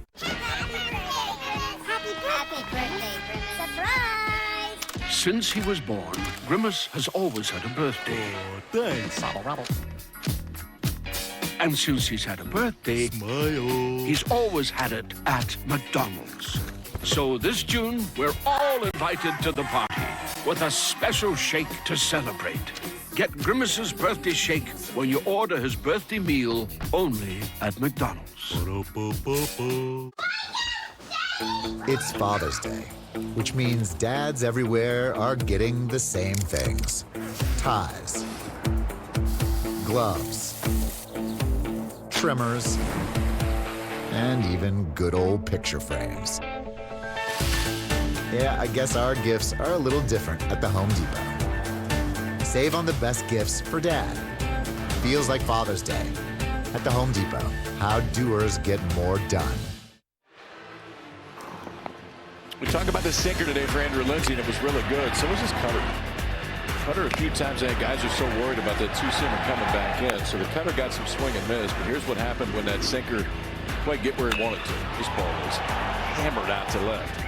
Gavin Dugas home run, and then Dylan Cruz goes backside on the sinker that catches a little bit too much. I don't know that the numbers necessarily match the stuff. The stuff was really good. The approach from LSU was outstanding today because the amount of hard contact in 3 2/3 inning against a guy that's got a chance to pitch in the big leagues, pretty impressive. All right, so lefty batter now in Josh Pearson and Berkey. They go to Aaron Combs, the right-hander. Yeah, they like his changeup. This is a move they went to in the Super Regional as well, and so it's kind of an upshoot fastball. The velo's not electric, but he'll work that fastball to the top of the zone and then pair it with the changeup to the bottom. Pearson's got an .863 OPS this year against righties, and it's a breaking ball on the back door to start for strike 1. Combs, the redshirt sophomore from Sarasota, Florida, in his first year at Tennessee. Opponents hitting just 189 against him. A couple of appearances so far in the NCAA tournament. Now at his 3rd school in 3 years, started his career at Coastal Carolina, but missed the entire year due to injury, took a medical redshirt, and then went to junior college at Florida. That's down 2-1 on the change. Yeah, so there you go. Fastball up, changeup down, and the whiff rate on the fastball is insane. He's got a 42% whiff rate. His fastball average is 18. So even though the velo isn't special, good. The results are. It didn't get me. Thank you. And goes through a breaking ball to get it 2-2 on Josh Pearson, with Dugas at third and Jobert at second, and 2 outs in this fourth. You saw Dylan Cruz on deck for LSU up 2.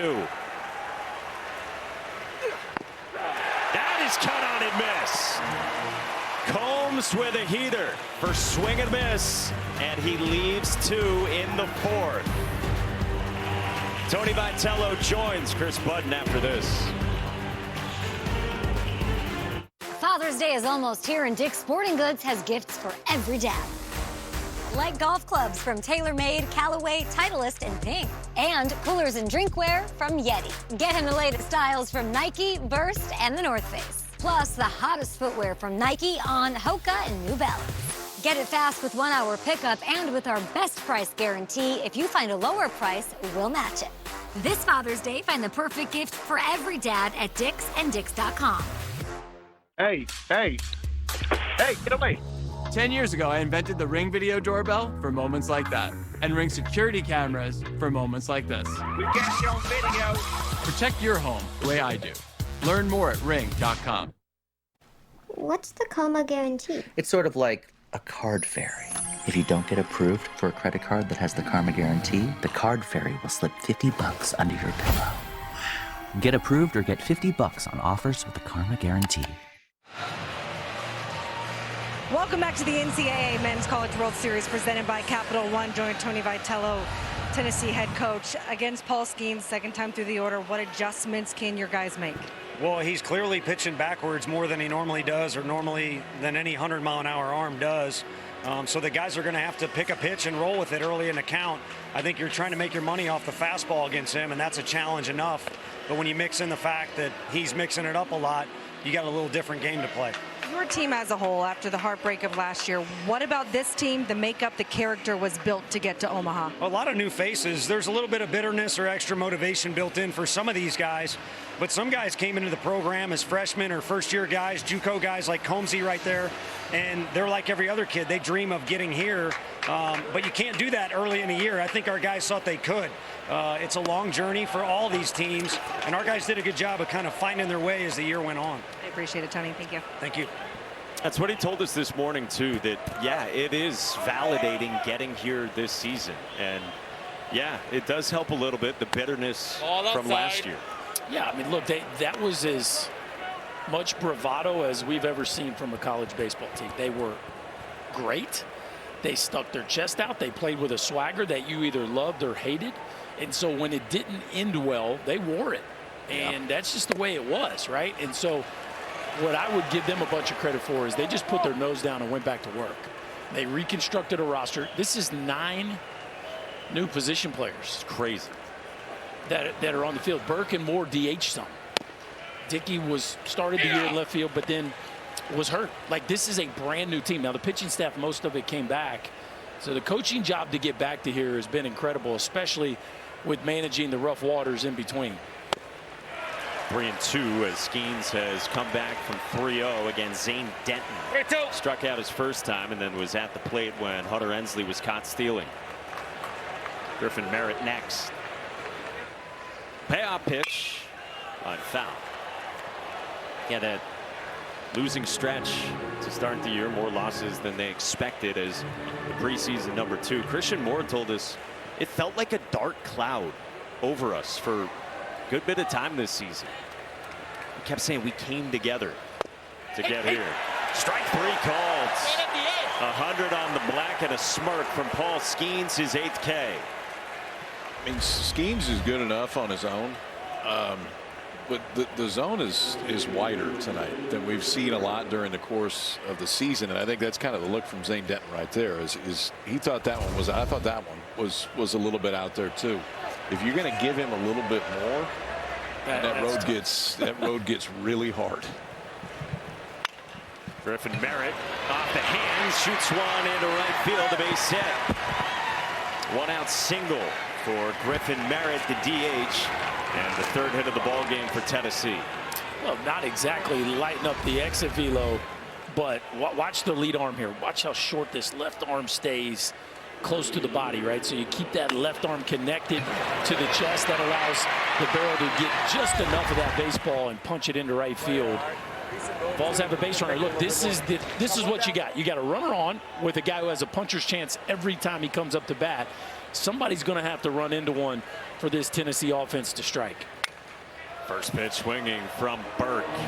We told you when about 480 to the church in Hattiesburg for number 16. It was his first home run since April. Christian Moore said this as getting water. I didn't even see it. My back was turned. I heard it. I said, oh yeah, that's Blake Burke.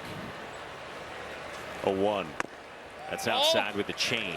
Surprised? I mean, Cruz is playing pretty shallow in the outfield right now. Pearson's playing fairly shallow at left with the wind blowing out and the guy standing at the plate that can hit it a mile. I mean, Cruz can go get it, don't get me wrong, but they can hit it over his head right now. Well, and I'm also surprised that they're not playing. I know the velo is extreme, but for the most part, Blake Burke's going to hit the ball on the ground to the right of second base. They're playing a pretty traditional infield alignment as well, KP. Slightly oppo in the outfield and shallow in center, and a pretty standard infield approach here. 2-1, and Burke skies this one. Shallow in the left. And Pearson for out number 2. I told you they shouldn't play deeper. Yeah, why would he go in? I just said should not be playing deeper in the outfield. Jay Johnson 1, KP. Yep. 0. Hang in there, kid. Only halfway through. Cal Peterson, Chris Burke, Mike Monaco with you upstairs. Chris Budden down at field level. Our entire crew behind the scenes. All right, so 2 outs now. Griffin Merritt still over at first, and to the 8th spot for Christian Scott, the 5th-year senior from Clarksville, Tennessee. This guy had 39 hits his first 4 years. He's got 40 this year alone.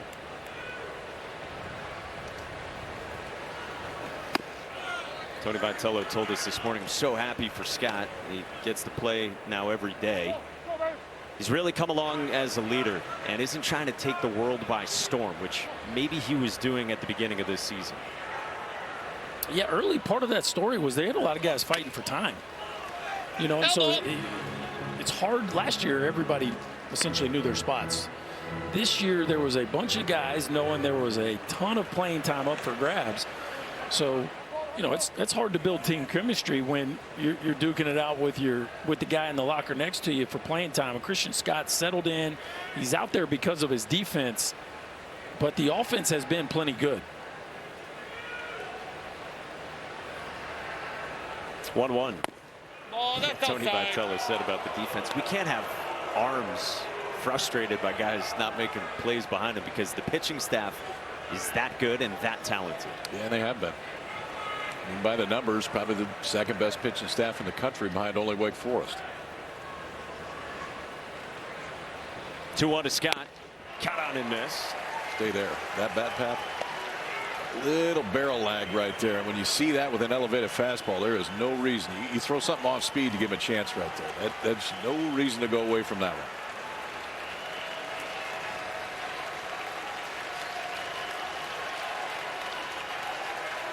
Skeens 2-2. Caught on and missed.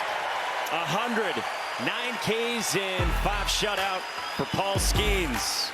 LSU fans saying that tonight. With no fees or minimums and no overdraft fees, banking with Capital One is the easiest decision in the history of decisions. Even easier than this. We need a clutch hit. Derek Jeter. Hang in there, rookie. Yep, even easier than that. With no fees or minimums and no overdraft fees, is it even a decision? That's banking reimagined. What's in your wallet? If RPMs raise your BPMs, if the open road is an open invitation, then get up and go. Go turn some heads. Go turn a wrench. Go windows down, go volume up. Go in, go out, go off.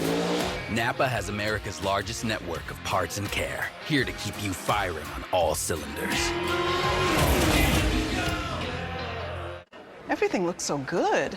Right? I'm hearing the new Google Pixel is really great. And it comes with AT&T's best deals on all of them. This one looks nice. That's a house favorite. And it's served with your choice of plans. Thank you. There's got to be a catch. No catch. And no trade-in required either.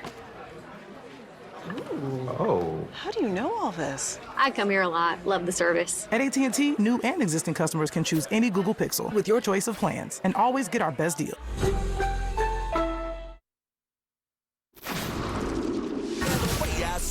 Well, ain't we living the dream? Up the middle and through. A clutch hit for the hottest hitter. Danny Corona puts the Deeks on top.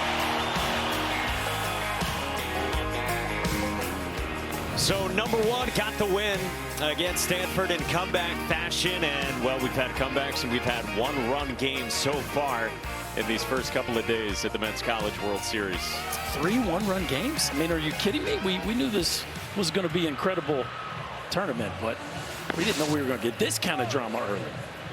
Another pitching change for Tennessee. They go to the fifth-year senior in his second year with the Vols. First year pitching for him, Seth Halverson, the Missouri transfer. Yeah, it's another thumber. I mean, that's what you're going to see for Tennessee. He's only going to probably throw 98.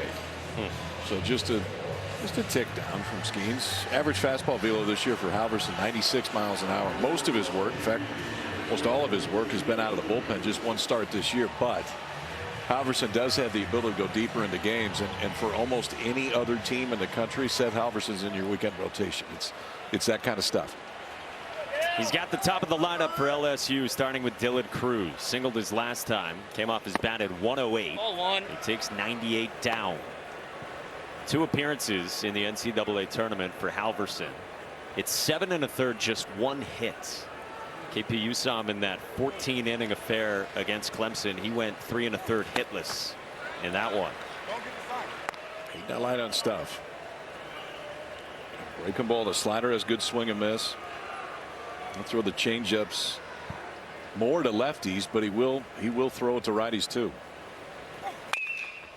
Cruz in the air, right field, and Christian Scott drifts back. What away.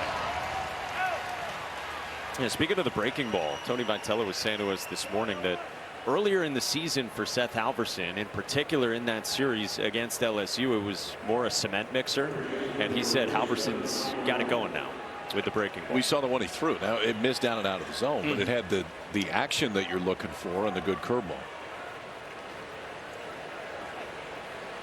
Well, he's retired Cruz, and now Tommy White climbs in.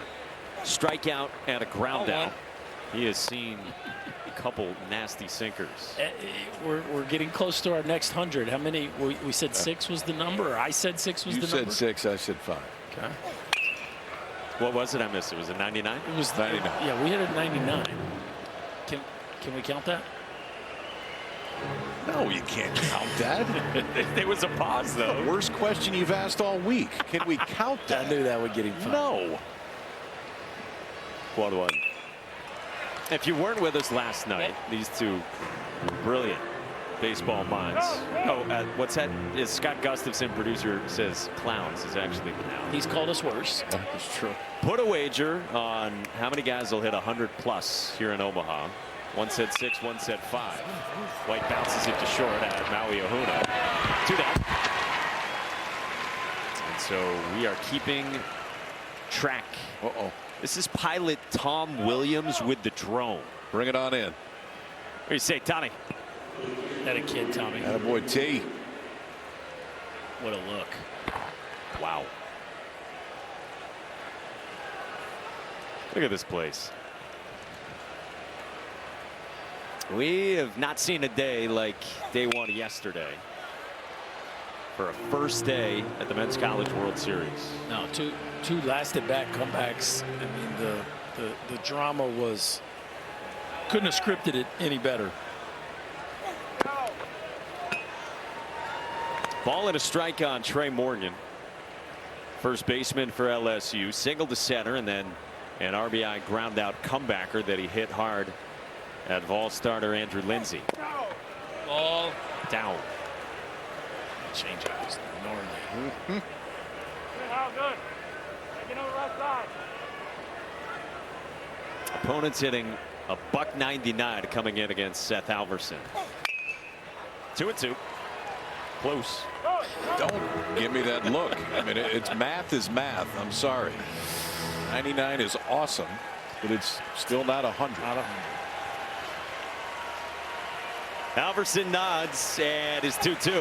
Oh, that's outside. Yes, misses outside. A full count.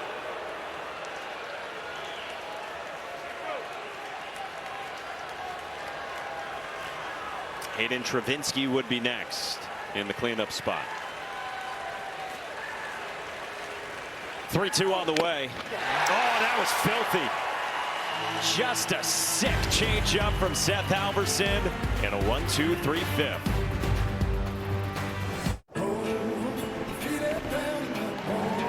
Finally ready to go. The College World Series in Omaha. Don't you know, baby, I was to the wall and gone! Are you kidding me? Struck him out.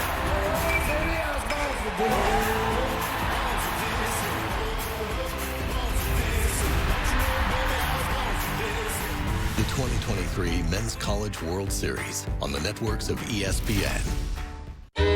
You can say goodbye to the guesswork. We make it easy as 1, 2, 3.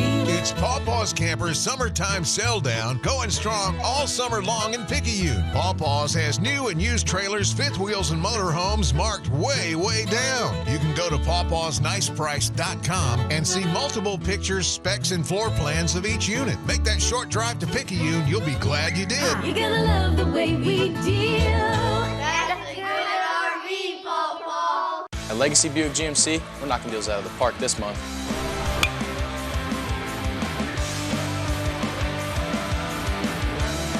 Right now, save $8,000 off MSRP on a 2023 GMC Sierra 1500 SLT. Plus, well-qualified buyers get 2.9% APR for 60 months when you finance with GM Financial and make no payments for 90 days. So come shop with us in Slidell or online at legacybuickgmc.com. Hey, we got a pretty good baseball game tonight. This is a Capital One rewarding performance, and I wasn't supposed to talk there, but I am now. 9 strikeouts so far for Paul Skeens, and I mean, just pick a superlative here. The fastball's been up to 102. He's thrown 30 fastballs 100 or higher. That's average velo, folks.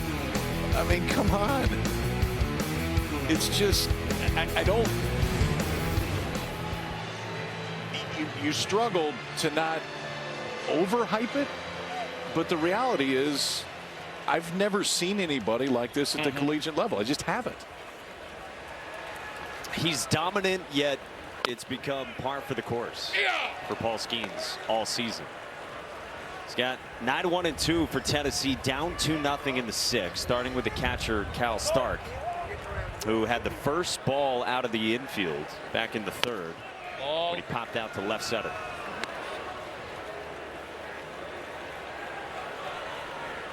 And then it's also the person that Paul Skeens is as well. And Jay Johnson has raved about the impact he's made in that regard. Oh, that's outside. We were talking with Cade Beloso this week. He said it's the hunger inside of Paul Skeens. And we wanted to get like particulars about that and actual examples. It's incredible what Paul Skeens does. Yeah, we said, give us an example. This one's popped up. Big league pop up toward Tommy White for the first down to Chris.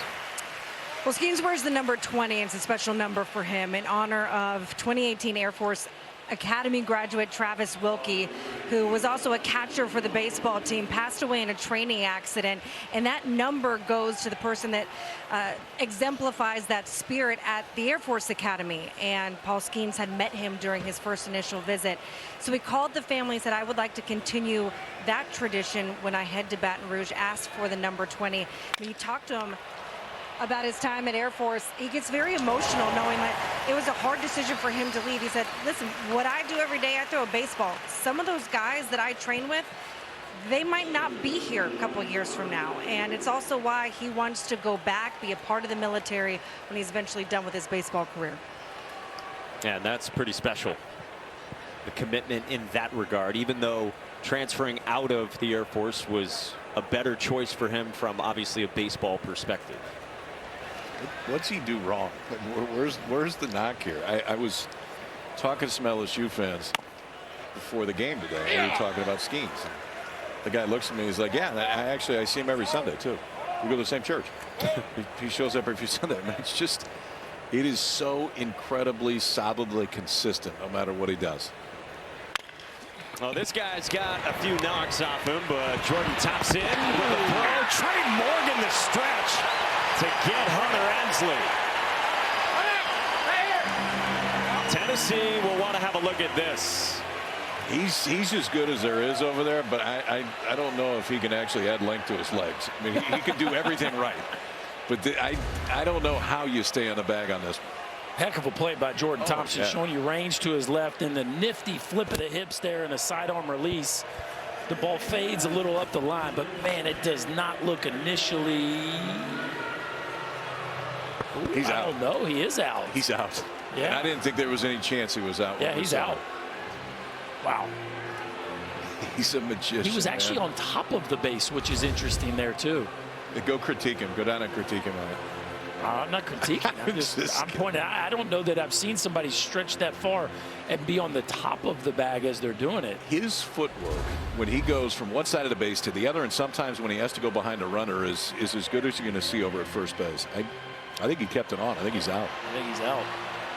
And I think he thought that he was off himself. It looked like on the first look that we showed of him that he was saying, "I pushed off." He doesn't anymore. And now his tune has changed.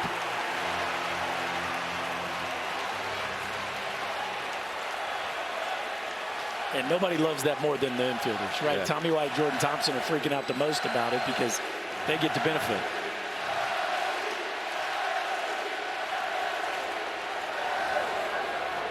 The ruling at first base is confirmed. Out.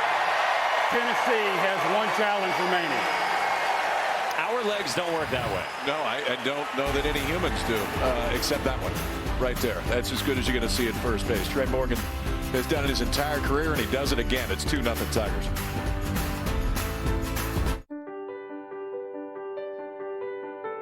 I can focus all my efforts on being able to find what I want to do with my life, how I want to contribute to this world.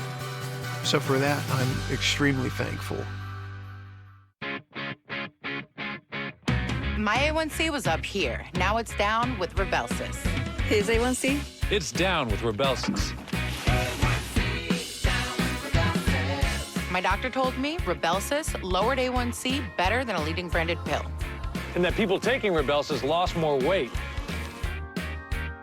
I got to my A1C goal and lost some weight too. Rybelsus isn't for people with type 1 diabetes. Don't take Rybelsus if you or your family ever had medullary thyroid cancer or have multiple endocrine neoplasia syndrome type 2 or if allergic to it. Stop Rybelsus and get medical help right away if you get a lump or swelling in your neck, severe stomach pain, or an allergic reaction. Serious side effects may include pancreatitis. Gallbladder problems may occur. Tell your provider about vision problems or changes. Taking Rybelsus with a sulfonylurea or insulin increases low blood sugar risk. Side effects like nausea, vomiting, and diarrhea may lead to dehydration, which may worsen kidney problems. Need to get your A1C down?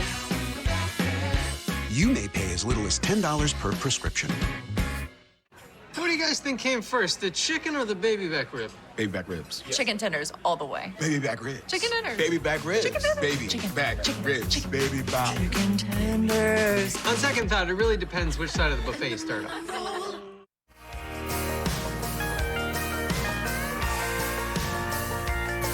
Yeah, the way I say, well, ain't we living the dream?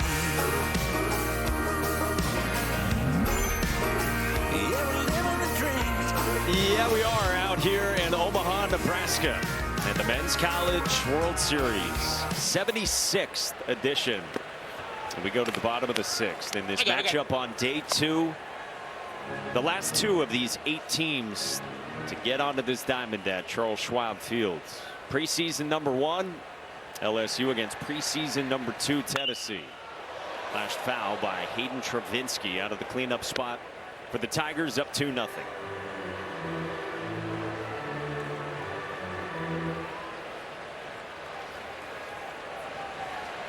Seth Halverson deals, and this is down with a breaking ball, 2-1.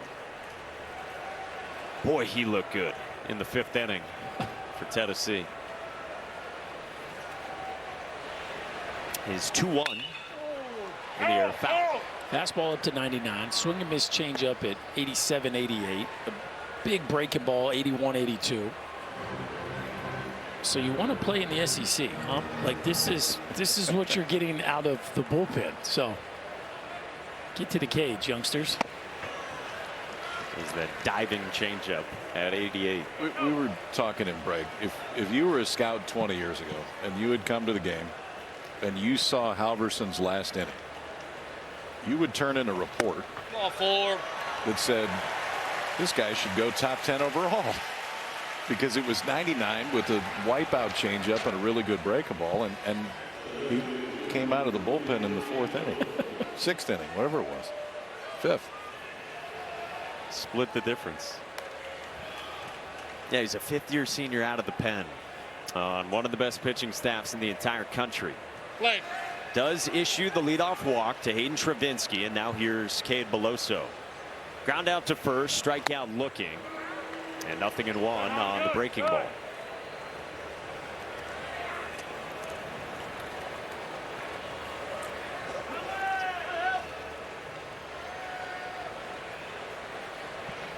Halverson's 0-1.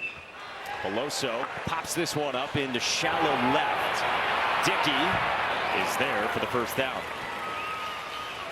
Following our game tonight here on ESPN, stay with us for UFC Fight Night.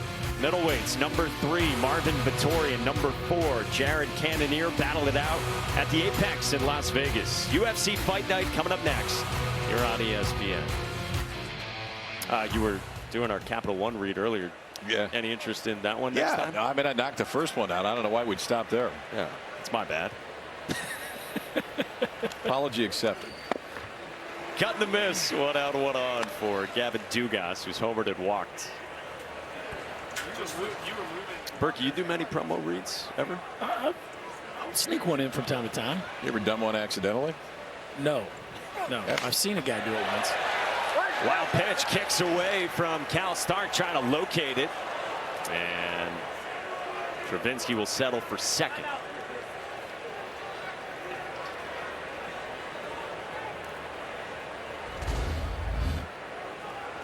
What we got here? Uh-oh. Careful. Not done yet. Careful, Mr. Travinski. He's used to trotting. Hasn't had to make a lot of hard turns at second this year. It's like a home run every 9 at bats for Hayden Travinski.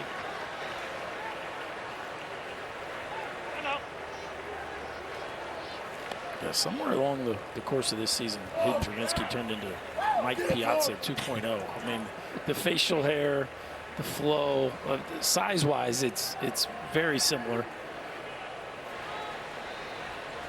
2-1. Breaking ball for a strike to Dugas. Good pitch.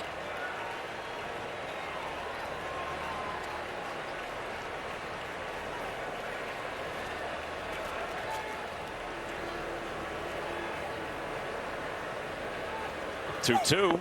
Cut on and miss. Bottom just drops right out of it.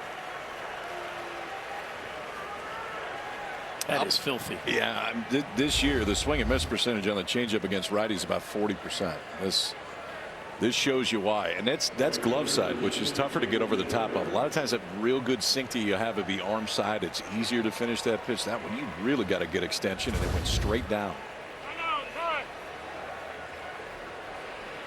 That one acts almost as a split, just bottoms out at the zone, and that's where that velo speeds the hitters up. Nasty 2-strike pitch there from Halverson. Here's Braden Jobert. Takes a slider that lands for a strike. So a couple of Ks for Seth Halverson and a couple of hard pieces of contact for Jobert. Comebacker at 110 in the second, double at 103 to the pull side in the 4th. The 0-1 is a heater down at close, 99. If you hit 3 99s, it counts as 100. You okay with that? It's good math. That's incorrect. We are velocity seekers up here in the booth. 2 outs, Travinski aboard, and that's hit hard toward the gap in right center with Ensley on the move, and it's off the base of the wall. Travinski scores. Jobert takes for third. Headlong dive with a run-scoring triple.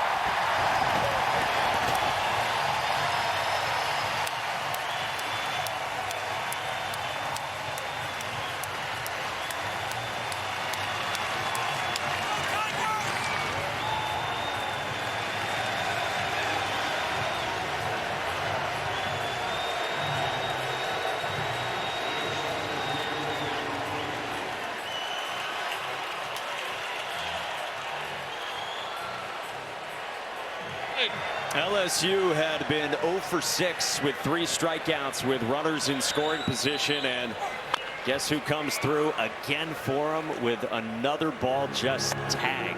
How about put on a laser show, Mr. Jobert? I mean, it has been a missile fest from the start for him. A rocket up the middle, a bullet for a double, now a triple that just dented the center field wall. This is a hot shot off the glove of Ahuna, and it's 4-0. LSU in the 6th.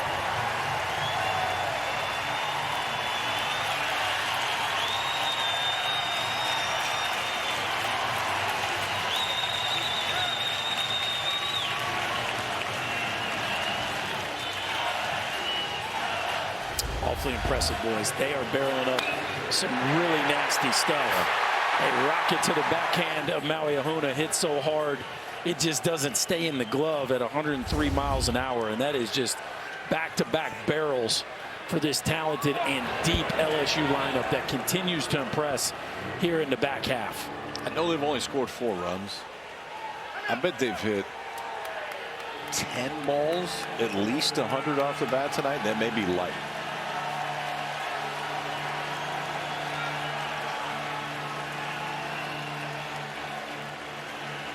Tony Vitello points to the pen with Josh Pearson at the plate. And a 4 spot up there for LSU with a couple of runs here in this 6th. Tigers up on Tennessee.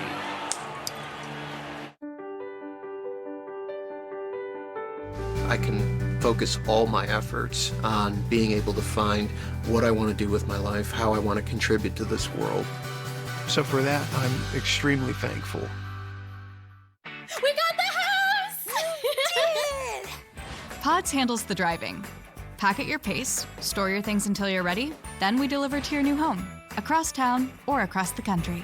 Pods, your personal moving and storage team. What's the Karma Guarantee? It's sort of like a card fairy. If you don't get approved for a credit card that has the Karma Guarantee, the card fairy will slip $50 under your pillow. Get approved or get $50 on offers with the Karma Guarantee. Father's Day is almost here, and Dick's Sporting Goods has gifts for every dad.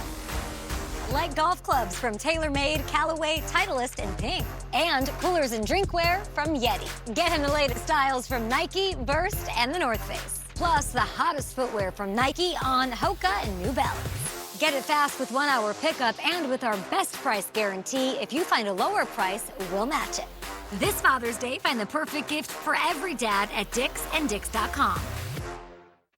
What do you guys think came first, the chicken or the baby back rib? Baby back ribs. Chicken tenders all the way. Baby back ribs. Chicken tenders. Baby back ribs. Chicken tenders. Baby Chicken. back Chicken. ribs. Chicken. Baby back. Chicken tenders. I'm gonna go get some pie. Jen Johnson said this week he thought his LSU team was playing the best baseball it has all season. And the Tigers here in the 6th in their first game in Omaha this year, in their first trip back in 6 years, with a couple more runs. Braden Jobert with a run-scoring triple. Jordan Thompson drives in another. And it is 4-0 LSU on Tennessee.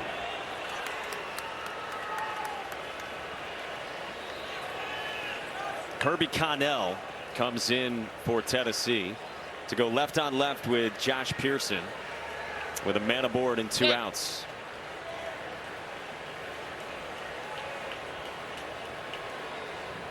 The veteran southpaw will check on Jordan Thompson. This is going to be a little different look than we've seen so far this game, boys. The average fastball velo just a click under 86. But you're going to see a big breaking ball, a little bit of a tighter slider, and he could turn that changeup over as well.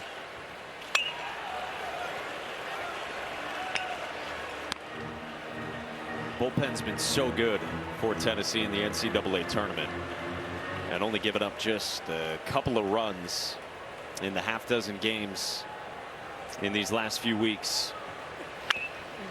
No foul, 0-2. The Tennessee fan base is nicknamed Kirby Connell Volley Fingers because of that classic mustache he's featuring. Now Skeens has still got a ways to go to get there. Yeah, it's not even close. No. With all due respect to Paul Skeens.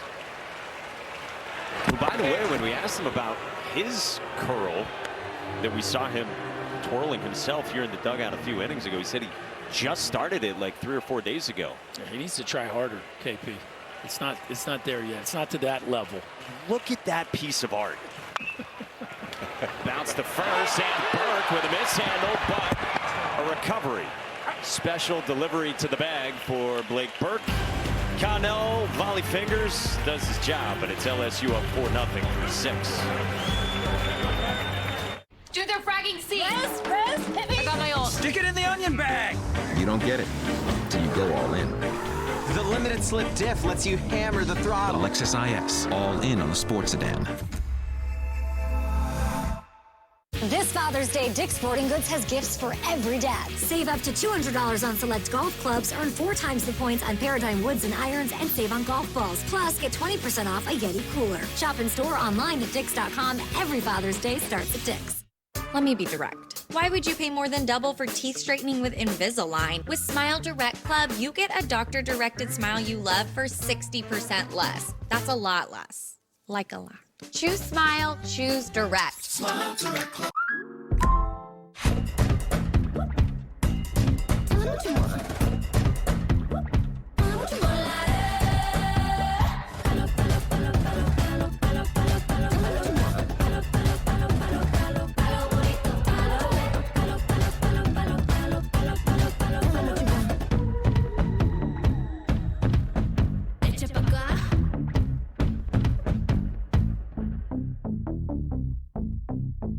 Why pay over $100 a month for cable when it's half the cost for Fubo TV?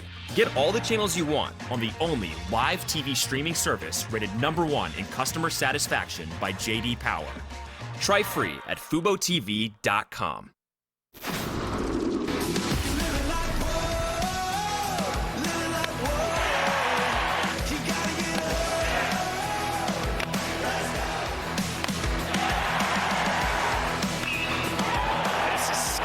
To left field by Dugas. See ya. LSU strikes first. They struck first, and they've added 3 more since. 4-0 is the Tigers' margin, and they got Paul Skeens on the bump. Now second all-time alone in SEC history with 197 strikeouts. 9 of them tonight. 5 away. 5 away from Big Ben's record. 3, 4, and 5 in the Vols lineup. And ball 1 to Jared Dickey. Line out to third, fly out to left for Dickey out of the 3 spot.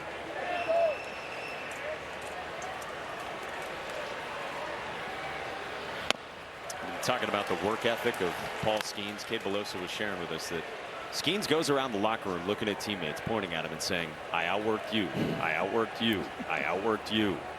Pretty much every single day, Belosa told us. We said, well, is it like funny and guys are laughing about it? He said, no, he's not joking.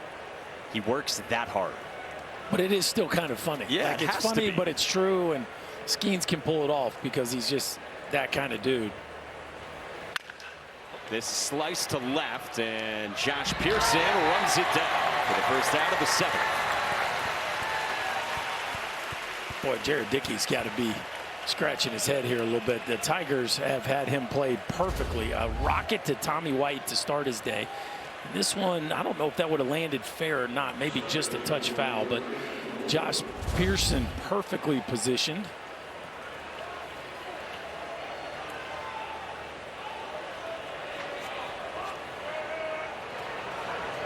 And Dickey out number 1. Now Christian Moore. A strikeout and a line out to left. Yeah. And a slider. All right, so we hear so often now. First time through the order, second time through the order, third time through the order. So this is on the year. Against Skeens, first time through the order, teams are hitting 140. Second time through the order, 219. So you would suspect normally that it continues to go north. Third time through the order, 144. It gets better. That's crazy. Significantly better. His 90th pitch is another slider. It's more. Slider's been a big part of the story this year, how he changed the grip. We gave him a baseball the other day, and he showed us just what that split slider grip is like, and it's made a world of difference. Fastball dotted at 99. 10 Ks for Skeens, 2 away. 91 strikeouts, and that one was 99, which is an 100 rookie. However, tonight, it's over 30 fastballs of 100 miles an hour or more from Skeens. With command. And that ball is down and on the edge. He hasn't walked anyone. Again. I think what's wild is you talked about 5 miles an hour jump from last year to this year as he's focused just on pitching and doesn't have the demands of being at the Air Force Academy. But last year he walked 30 in 85 innings. This year, coming into this start, 18 in 107 innings. So the velo has jumped, and the command has gotten not just better, but significantly better. 2-0 on Zane Denton, who's struck out both times so far.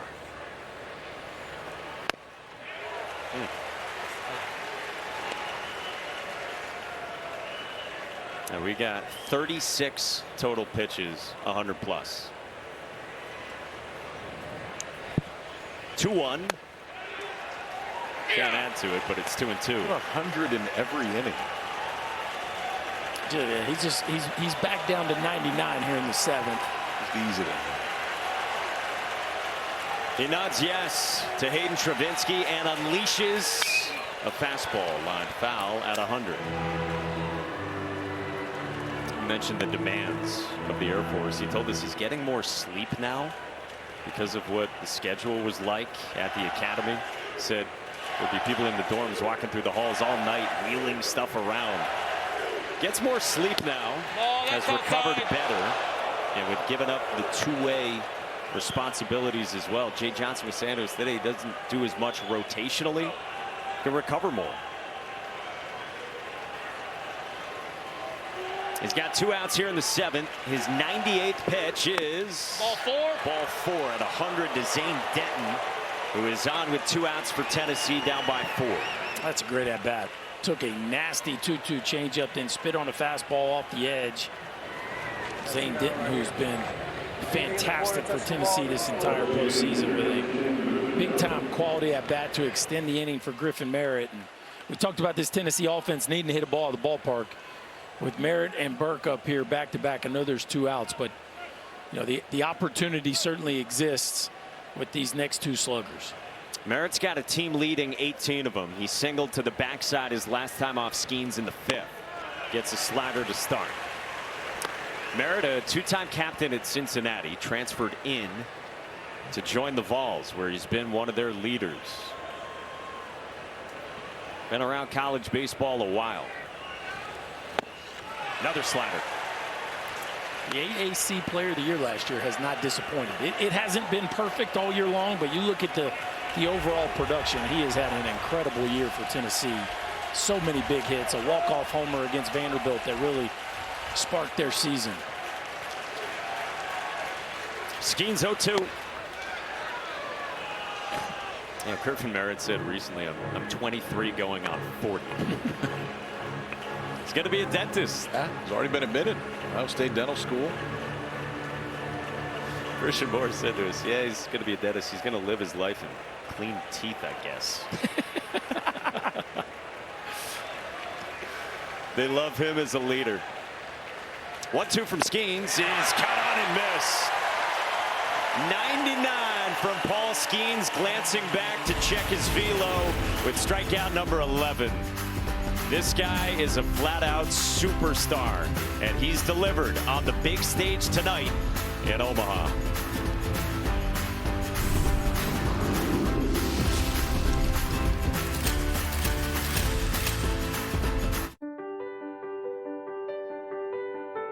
I can focus all my efforts on being able to find what I want to do with my life, how I want to contribute to this world. So for that, I'm extremely thankful. Starting a new chapter can be the most thrilling thing in the world. There's an abundance of reasons to get started. How far we take an idea is a question of willpower. Because progress Is a matter of character.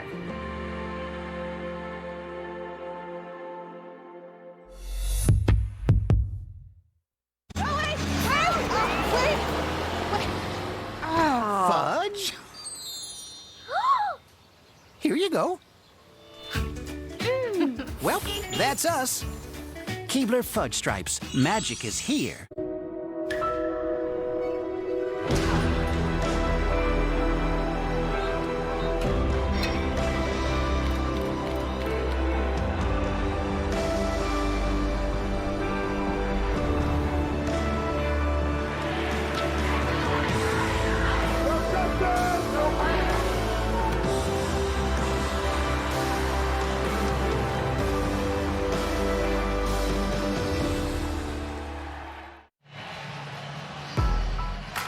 Welcome back to the NCAA Men's College World Series, presented by Capital One.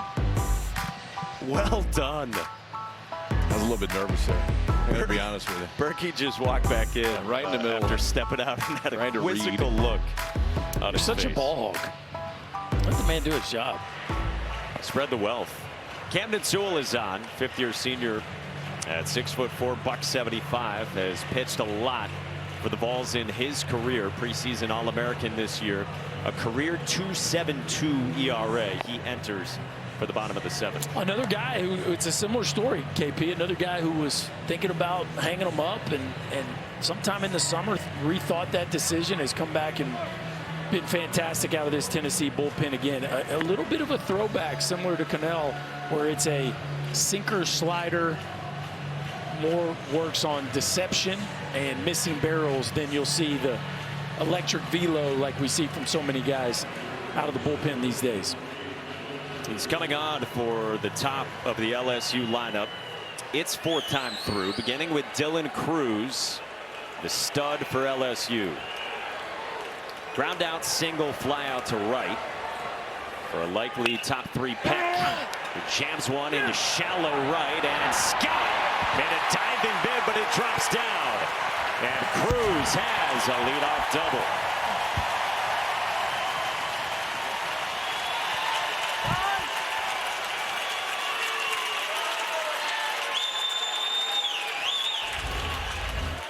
Well, two-seamer that runs in on the hands of Cruz, but right into no man's land. Christian Scott gives everything he has to come up with that one. Cruz puts the gas pedal down. A ball that tied him up turns into a leadoff double, and here comes this Tiger offense again.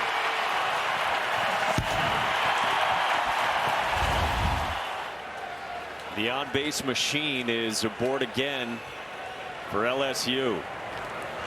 Now Tommy White, 0 for 3, a couple of ground ball outs in this one. Upstairs to begin from Sewell.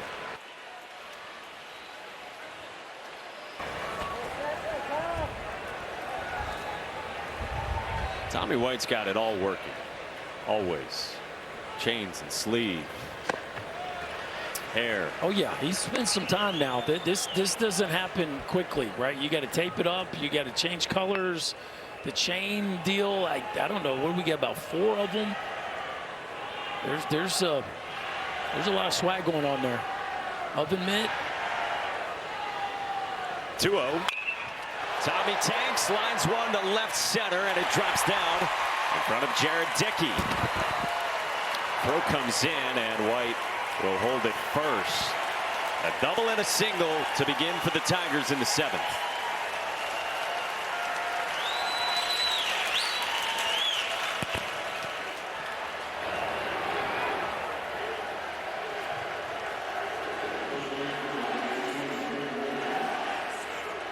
So 2 on with no one out, and now to the 3 spot in the LSU lineup for Trey Morgan.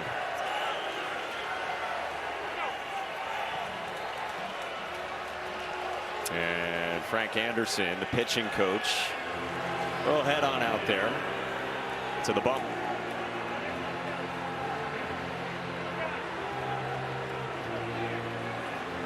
What's he saying on his way out? I don't know. He was, whatever he was saying, he had a smile on his face. It had to be friendly, right? Seemed it. Didn't have to be. It was. Looked like it was. Oh, hey, for more coverage of the NCAA Men's College World Series and interactive brackets, go to ncaa.com, your official online home for all 90 NCAA championships. Sorry, man. Keep your head up, KP. We'll get back to you. 2 on for Trey Morgan.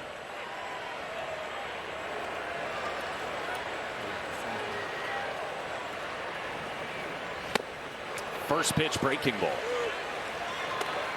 Jay Johnson was saying to us about Trey Morgan, preseason 2nd team All-American coming into this year. It's just phenomenal hand-eye, the bat-to-ball skills. And he's really improved as a hitter when he stays in the zone. Said there's hardly any swing and miss on pitches in the zone, and we dug up the numbers. Overall, he makes contact 88% of the time on swings on pitches in the zone. He is rarely coming up empty.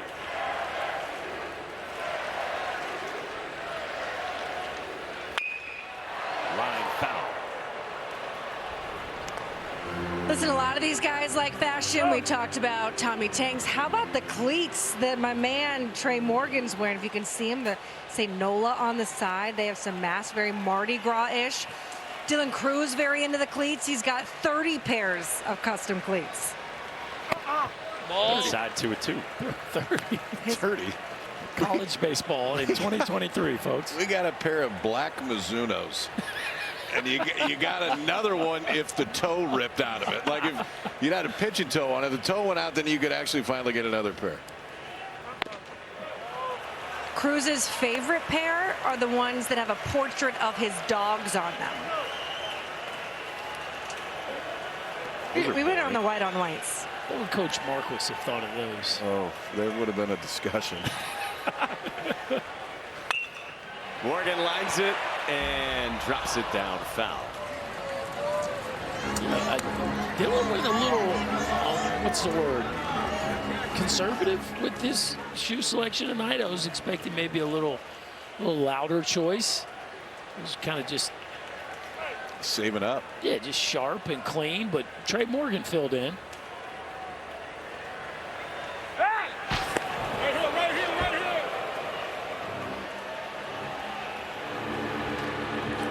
Yeah, clean's a good word for the high top whites.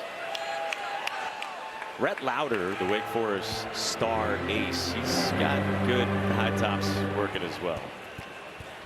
That was a heck of a ball game earlier today. Wake and Stanford duking it out. Both pitching staffs pretty impressive with those two lineups. Morgan on a line to center. It sends Ensley back to make the catch. Cruz in the clean whites tags, and it's 5-0 on a set fly from Trey Morgan.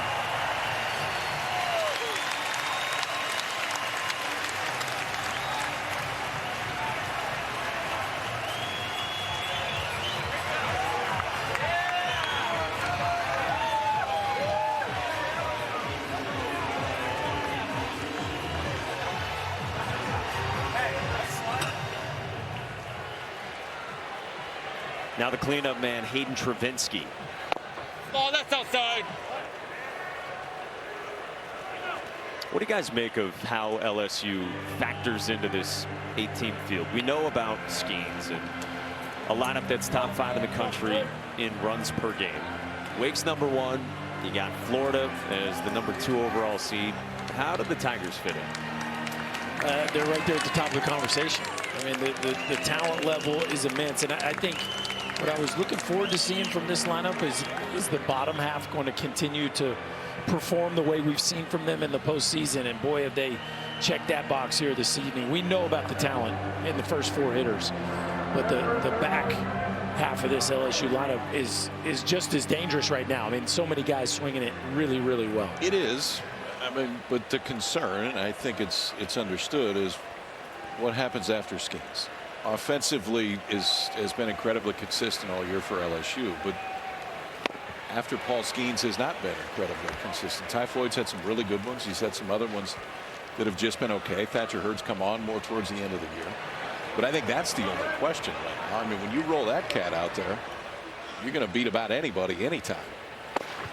But it can't be just him, period. Yeah. That math doesn't work. Yeah, I think the emergence of Gavin Guidry and the breaking ball that he's featured obviously has helped solidify things. We know about Riley Cooper, the veteran left-hander, and his ability to extend games in the middle innings if need be. So there's enough. We've seen teams come here with 4 or 5 pitchers and win this thing. And you know, Skeens kind of counts as 2 because he's basically proven here down the stretch that he can pretty much take you the distance. And then you got all your arms available as you move forward after his starts. 2-2's cut on and missed by Hayden Travinsky. And Camden Sewell with a punch out for out #2. Winner plays on Monday night, 7 o'clock Eastern time, right here on ESPN against Wake Forest. Loser plays in the afternoon on Monday, 2 o'clock Eastern time, against Stanford. Here's Cade Meloso, 0 for 3 so far. Ground out, strikeout, fly out. Breaking ball to start.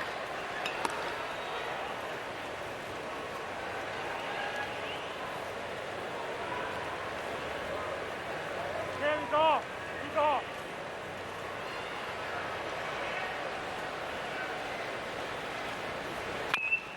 Still 2+ innings to go in this as well. But if you're Tennessee and you start thinking ahead, if this outcome holds, you still got to like what you have left pitching wise with Chase Dolander, who went 8 innings in the Super Regional and again is a top 10 caliber draft pick. If this holds, of the teams that lost their opener, nobody is better set up to make a run back through it from a pitching standpoint than Tennessee. And that is where depth comes in more than anything in this tournament, is when you lose a game and you got to fight all the way back. So what's crazy about Tennessee's pitching staff, to highlight KP's point, they probably have 3 first-rounders on their pitching staff, whether this year or next, and we haven't seen any of them tonight. So that's why he just said what he said of a team that's built. Ball 4. That was ball 4, so no snap throw necessary. Tommy White the second, and Cade Meloso's on with a walk, 2 aboard with 2 outs. A team that's built to be able to come back and win even after dropping game 1. They did it in the Super against Southern Miss, and just because this team drops the first game doesn't mean they can't hang around a while. However, if this does hold, they would get Quinn Matthews in an elimination game. So you got Dolander Matthews potentially, and that sounds like fun. Yeah, you don't see that matchup too often. Fighting to save your season. I mean, think about what that would be like. This guy Chase Dolander came into the year with Paul Skeens caliber expectations around him. Gavin Dugas strikes it well in the air to right center, and Scott with room on the track to make the catch. Tigers at 1. We go to the 8th. It's 5-0 LSU. Here it comes, the rivalry on Sunday Night Baseball. Everything looks so good. Right? I'm hearing the new Google Pixel is really great. And it comes with AT&T's best deals on all of them. This one looks nice. That's a house favorite. And it's served with your choice of plans. Thank you. There's got to be a catch. No catch. And no trade-in required either. Ooh. Oh. How do you know all this? I come here a lot. Love the service. At AT&T, new and existing customers can choose any Google Pixel with your choice of plans and always get our best deal. I'm Joey. I'm Anita, and this is our real Ring story. One time when I was out of town, my husband Joey collapsed. I got notified right away and got him the help he needed. Ring helped save my life. Learn more at ring.com. This is Cassie. She never really paid attention to her credit scores until she got Credit Karma and used her scores to score more. Like a great rate on an auto loan for some more reliable wheels. Credit Karma. Download the free money app where your hard work pays off. Julianne Sitch, the first woman to lead a men's soccer program to a national championship. It doesn't matter whether you're coaching men or women, inspire them to be at their best. Feels like a change is coming. This telecast is copyrighted by the NCAA for the private use of our audience. Any other use of this telecast or any picture, descriptions, or accounts of the game without the NCAA consent is prohibited.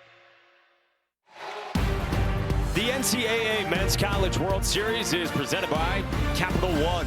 What's in your wallets? 11 strikeouts for Paul Skeens, sitting on 199 of them this year. Going to be a lot in that wallet here in a few weeks, by the way. A whole lot in the Skeens wallet. 3 back, just jumped David Price. And how about this, fellas? He's thrown 7 innings tonight. On the season, he's thrown 114. Big Ben did 202 and 152, which is pretty insane that Ben threw 152 innings. But that just tells you how incredible the year that Paul Skeens has had. That strikeout per 9 innings is insane. Ben DePolt now playing second for him. Blake Burke leads off 7-8-9. It's 2-0 and still carrying 100 on pitch number 104. Strikeout swinging on an elevated fastball, and the fly out to left for Burke. KP, I'll go back to what you said to start the night. You said Paul Skeens could fly right now to Fenway Park, pitch tomorrow on Sunday Night Baseball. Nobody would blink at all. Line to center, right at Dylan Cruz. One away. I think what'll get interesting for an organization is whether you shut him down this year, which wouldn't shock me, is if you take him, shut him down, which is the most innings he's ever thrown, and then get him ready for next year. He's going to be in big league spring training with whoever he's with, and I think they're not going to be surprised because they see the stuff. But I mean, this guy rolling into big league spring training when nobody's seen him before, he's going to turn heads with his first bullpen. I'd love to see it. I'd love to see it. Somebody push him to the big leagues. I mean, maybe you do it a little bit this year, but I don't think you push him to big leagues third week of July and have him finish the season out. I think the workload would concern me, but I'd have zero issue with starting him there next year. Yeah, just 26 innings as a freshman, 85 last year, now up to 114, 15, 16, however this game unfolds. I think there would probably be a lot of wisdom in shutting him down and letting him build back up and getting ready for the major league haul of pitching every 5th day. But the other thing is, if the Pirates stay in it and the Pirates take him first, put him in the pen. It'd be hard not to think about putting him in the pen. 1-2 to Christian Scott is lined towards center. Cruz on the run, can't get there. Plays it on a hop. Scott digs the throw. Does not get him. 1-out double for Christian Scott, and in the 8th inning, Tennessee for the first time has someone reach second base. But that's a couple back-to-back barrels too. It's pretty incredible that it's taken 8 innings to get to second. But this is a rocket off the bat of Burke, and now Scott with another barreled up ball into right center field. Cruz doing all he can do to try to keep Scott at first base. Scott decides to force the issue, and wow, what an aggressive slide in second base. So hard that he ends up past the bag. Fortunately, Thompson couldn't handle it. Tennessee has a runner in scoring position.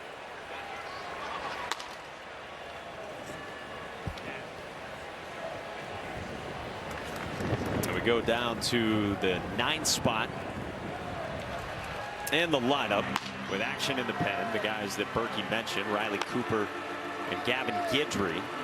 And the pinch hitter for the catcher, Cal Stark, will be Dylan Dreiling, the freshman from Kansas. He's got an OPS better than 1,000. And we'll get a trip to the mound here to come see Paul Skeens. It's Georgia's next head coach. Oh, was that Jay Johnson? That's Jay. I don't need all of Baton Rouge blowing me up right now. That's not Georgia's next head coach. When I looked up, I thought it was Wes Johnson. I'm sorry. Yeah, that was the. That'd get him going. That was the run out to the mound, not the walkout that Wes usually does. Yeah, Jay's staying put, I think. Yeah. There's Wes. Who will That's be Georgia's next head coach. Yeah. the next head coach in Athens. He's finishing out this ride with LSU. 110 pitches for Paul Skeens. The 11 punch outs. 1 out, 1 on. And this is Dreiling. Taking a first pitch changeup for strike 1. Dylan Dreiling, an immensely talented freshman bat. They've got very, very high hopes for this young man's future. Still figuring out how to play the outfield, and so they went with the veteran Christian Scott. He can swing the bat now, and you can see the respect they're paying him there. Changeup, breaking ball to start this AB to a freshman off the bench. Just lets you know how much they respect his ability to swing the bat. He's been really good as a pinch hitter this year. Tony Vitello told us today he started against Paul Skeens last time and actually drove a ball pretty well against Skeens. Sees the high fastball called a strike. Seen a lot of these SEC hitters tonight surprised at the zone of Angel Campos. That's just not a call that they've seen much this year.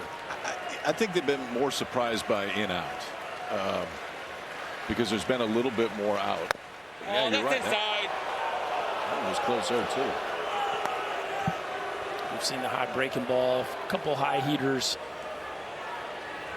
That one right there, just right underneath the hands of Dreiling, is a nasty pitch from Skeens. Let's see if he goes back to the changeup here after speeding him up with the heater in. 2-2. Strike 3 called at 100. 200 strikeouts this season for Paul Skeens, and a dozen of them tonight. Just went back, grabbed a four-seamer, let it go. Still touching triple digits. And now that's yet another inning that Skeens has thrown 100. All 8 innings, he's hit at least 100 miles an hour tonight. He's got 2 outs in this 8th. Back to the top for Maui Ahuna. It's 41 100+ mile-an-hour pitches tonight up the 116. We said his average fastball is a tick over 98, but that's for the whole season. The last 3 starts, it's 99.5. And that's certainly what we've seen here tonight. I mean, the average fastball is basically 100. That's all right. I mean, we've seen more hundreds than under 100. And he's gotten stronger as the year's gone on. That's maybe the argument whoever takes him would be to use him this year in the big leagues, because he's certainly not running out of gas. No, there's nothing that you've seen that would say, man, he's really getting tired. Yeah. He just hit 100 again, by the way. Right. It's just more historical, right? I mean, he has never thrown this many innings. But to your point, if you want to put him in a big league bullpen for the back half of the season, I think that would be understandable. And he's a horse, too. He's had 119 pitches. Remember, in the regionals went 124. The one thing I wouldn't do is send him to the minor leagues this year. If you're not going to bring him to the big leagues, that's totally fine. I don't love it. That's the one I'm talking about. That one's up and a touch out. And that's both directions. The Maui Ahuna didn't like that one. A fastball that's missed a couple ways. Josh Elander is going to call time and make sure Maui Ahuna doesn't get a pitch clock violation.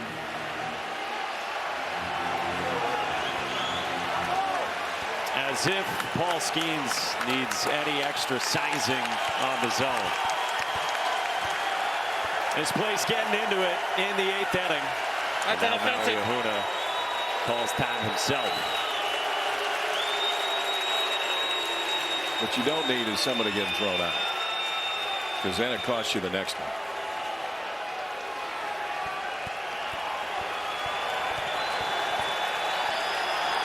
Scott aboard, 2 outs. Skeens deals. Fouled away on 101, and you had a feeling Skeens would be a little more charged up after all that. That was the one Maui can do some damage on too. That one was the one right around the knees. He just missed that one. On pitch number 122 from Paul Skeens. Fouled away again. 101 again. The average fastball velo has to be in excess of 100 today. There's no way the math has to be. Math can't work the other way.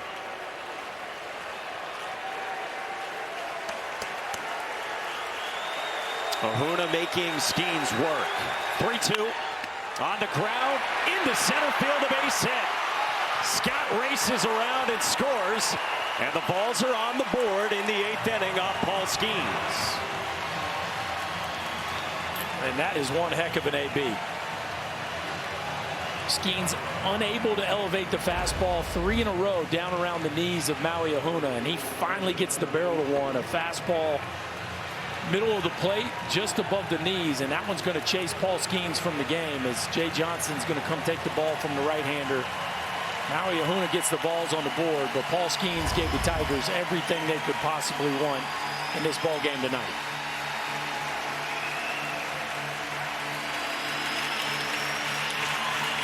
Gavin Guidry will take over for Paul Skeens. Couple of years at the Air Force Academy, and Paul Skeens transferred in the offseason to Baton Rouge. And ever since this season started, he has been a capital S superstar. His journey has taken him here to Omaha, and on this stage, he was a star again tonight.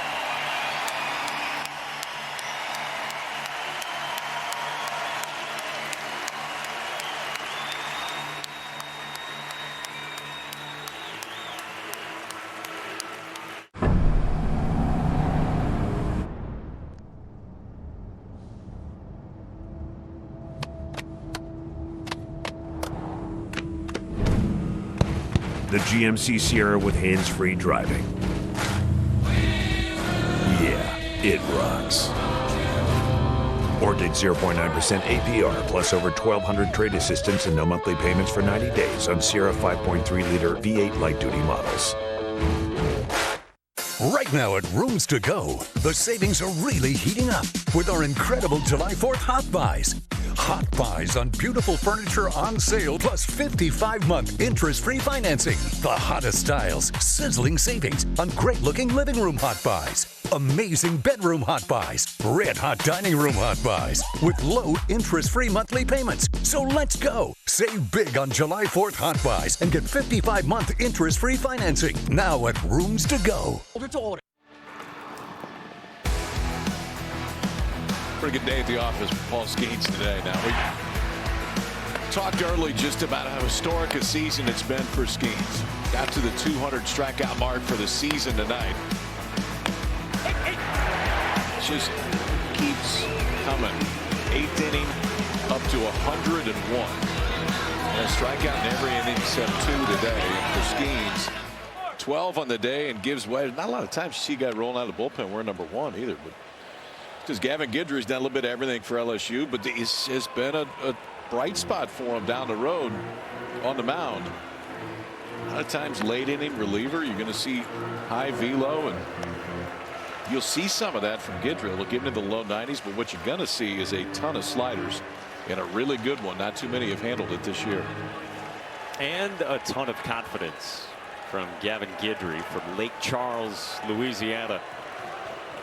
Paul Skeens was not too happy when he came off the mound. 123 pitches. He hit 146 times is the final tally for Paul Skeens. His final 8 strikeouts all came on fastballs. And now if you're Hunter Ensley, you know the report. 67% breaking balls. Like you got to go up there with that in the front of your mind. First pitch swinging there. Ensley to deep center, and Cruz is back. And that ball is off the top of the wall and gone. Skeens out. Ensley strikes.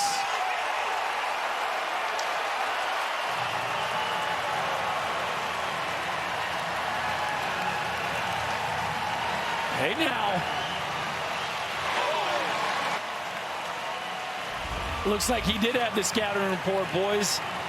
The center fielder from Huntington, Tennessee gets a hanging breaking ball sitting in the middle of the plate, and he launches it just over top of that center field wall, one hop into the seats.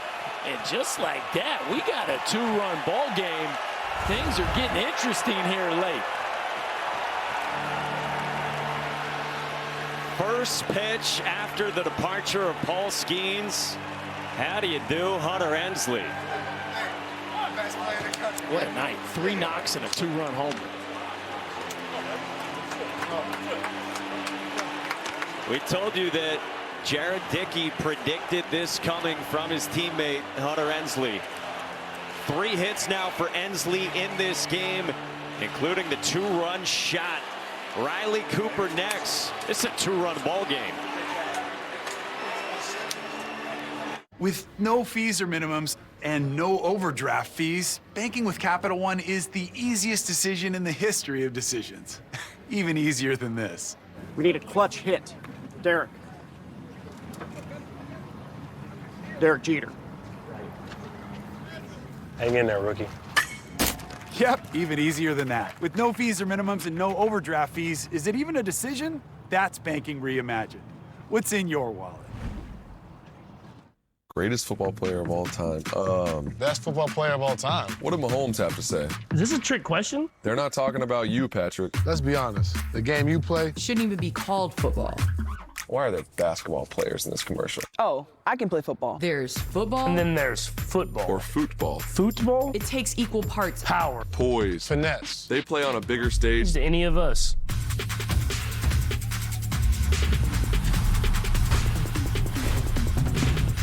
You've earned this, so hold it up high.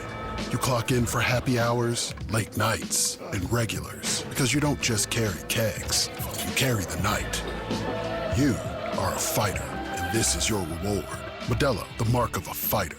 It's time to hit refresh, to be buttoned up, to feel your best and look it by using Just for Men shampoo and hair color to eliminate gray in 5 easy minutes. It's time to look forward. Just for Men shampoo in color. Drama in Omaha on day 2 at the Men's College World Series. 3 runs in this continuing top of the 8th for Tennessee in this matchup with LSU. Gavin Guidry threw 1 pitch. It was launched by Hunter Ensley, the pride of Huntington, Tennessee, and now gives way to Riley Cooper, the lefty. Right of Fresno, California. Let's keep it going right now. The left-hander that was in a starting role early, now has filled a few roles as the year has gone on. But yeah, yes, he went. And to at least face Dickey from the left side, then we'll see after that. And Jared Dickey went around, according to home plate umpire Angel Campos. Bouncing ball chopped up the middle. Jordan Thompson had to wait on it. He gets rid of it and got him. Dickey wants a review at first.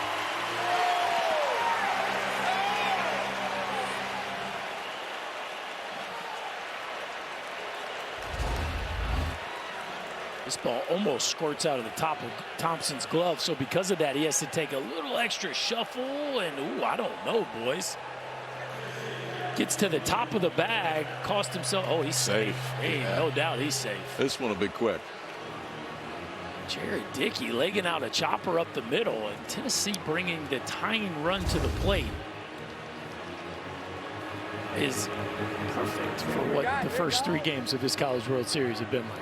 Late offense, comebacks, and tight ball games. Yeah, you haven't really wanted to lead in the first 3. I mean, it looks cool, and then look up at the end, it's been different. Watch this. This little extra shuffle.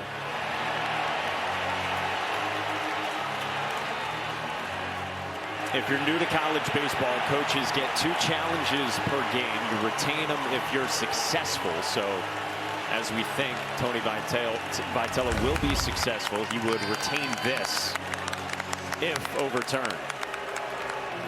Sure, this one, why it's taken this long. This was a no-doubter from the first look.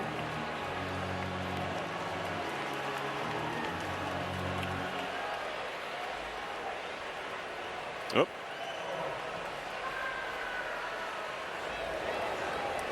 The call to field will be overturned to safe. Tennessee will retain their challenge. Balls are fired up, and as Berkey said, they got the tying run to the plate here all of a sudden with some juice in the 8th inning. And they got their team leader in OPS climbing in. This would be the guy, Moore or Denton, if you could pick one of the two in this Tennessee lineup for a spot like this. Christian Moore takes a breaking ball for a land strike at the bottom of the zone. Moore 0 for 3 against Paul Skeens. Couple of backwards Ks on heaters and a line out to left. Count on and missed. 0-2. Yeah. First 7 innings, Tennessee had 3 hits without a run. This inning, 4 hits and 3 runs on the board. 2 outs, man at first. Cooper's 0-2. Check swing, did not go. You got to give Maui Ahuna a ton of credit, right? He's the reason this inning's still alive. And a bat that just, he wouldn't go away. Nice job by Moore putting the brakes on. He wouldn't go away and let Skeens walk off the field. 1-2 in the air, and that will fade off foul toward the seats. When you think about it, going into that at bat, Maui Ahuna had 6 at-bats off Paul Skeens. He had 5 strikeouts. He got behind in the count and just hung around. Finally got one he could put the barrel on up the middle, and now Tennessee's got the tying run to the plate just like that. It was only Ahuna's 2nd hit all year against 95+ miles an hour. And it has helped bring the Vols back. 1-2. A strike 3 calls.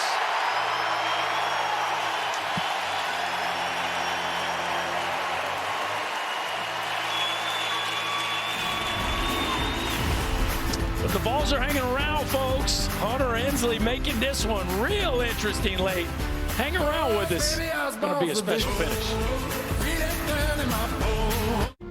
The NCAA is instrumental in Team USA's success at the Olympics.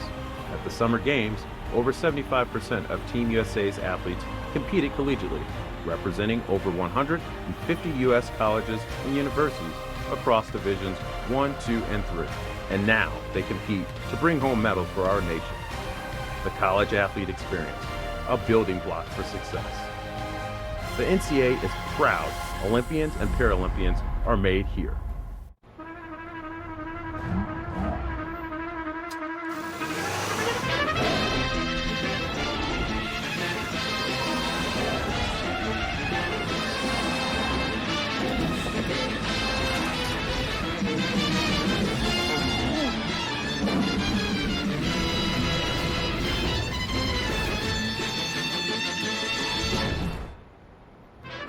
The all-new Prius.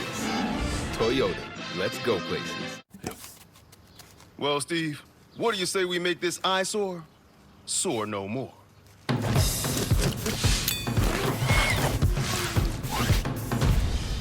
And today, Carrie, is the day we show this subdivision we've arrived.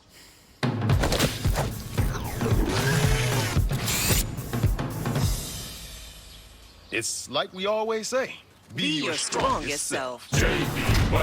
World's strongest bond. Tennessee with 3 runs in the top of the 8th inning brought the tying run to the plate with their cleanup man Christian Moore, and he struck out looking on this. What you got, KP?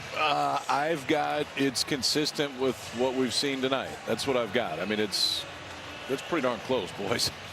I mean, up, down, maybe it's half a ball off, but that's been called a strike tonight. It's been consistently called a strike tonight. And I know that within the SEC this year, that zone's been a little bit smaller, but if that comes out of nowhere and he gives 3 or 4 inches, that's one thing, but it really hasn't. I think he's called a strike most of the night. Well, Tennessee frustrated by that.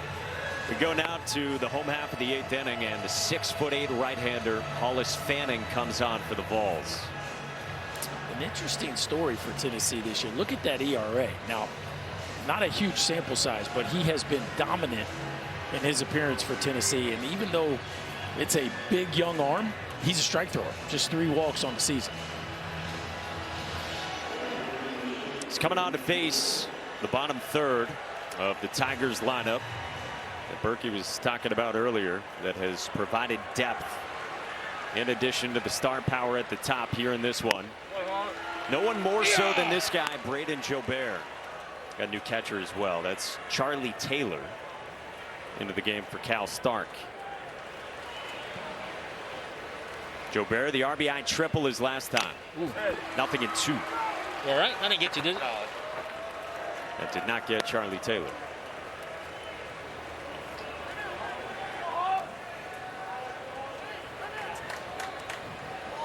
See the numbers for Jobert. Jay Johnson said to us this morning he's playing the best baseball of his career right now. Said when he goes, we are really hard to beat. Well, he's been going in this one. That's down 1 and 2. He's had stretches of his career where he can literally carry them. He pointed back to a Vanderbilt series last year where he just was red hot, and you've seen that tonight. Like the talent is immense. And he pulls this one to right. See it. He's hot.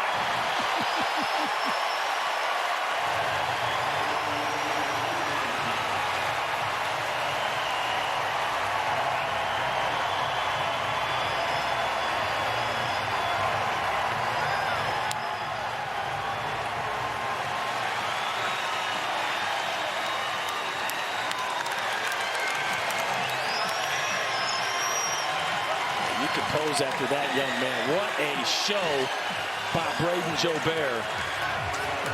And what a big insurance run for this Tiger team as Jobert trying to steal a little of the shine from Paul Skeens in this one with the performance he's putting on. He's a single shy of the cycle. He's gone double, triple, homer his last 3 trips. That's called getting hot. It's a bit warm right now. Yeah. Toasty for the Louisiana native in his 2nd year with the Fighting Tigers. Now at his 3rd school.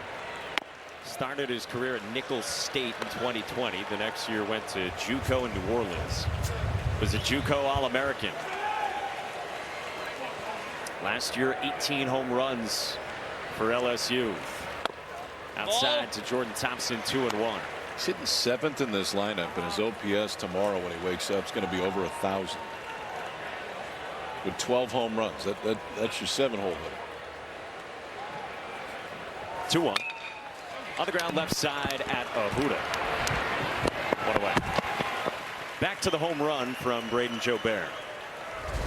Like a hanging slider, KP. Yeah, slider just pulls back across the plate. And man, that is one of the prettiest finishes you will see. That classic left-handed high finish on a ball that he just blasts a majestic shot over the right field wall. Braden Jobert carrying this Tiger offense tonight. To the 9th spot, Josh Pearson. Takes 94 for strike 1. Pearson singled in the 3rd of the pull side, has since gone strikeout and ground out to first. Fanning's 0-1, down and away.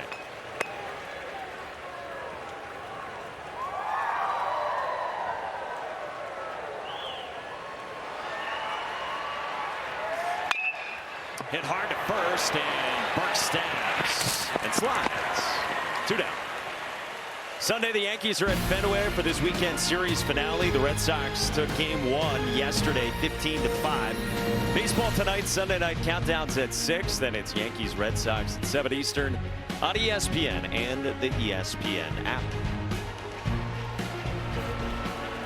Both Ravi and Eduardo had smooth sailing the rest of the way. 2 outs here, bottom of the 8th, and Tony Vitello is out to make a move. Another one for the Vols, and A.J. Russell, the talented freshman, comes on for Tennessee when we come back to the Men's College World Series.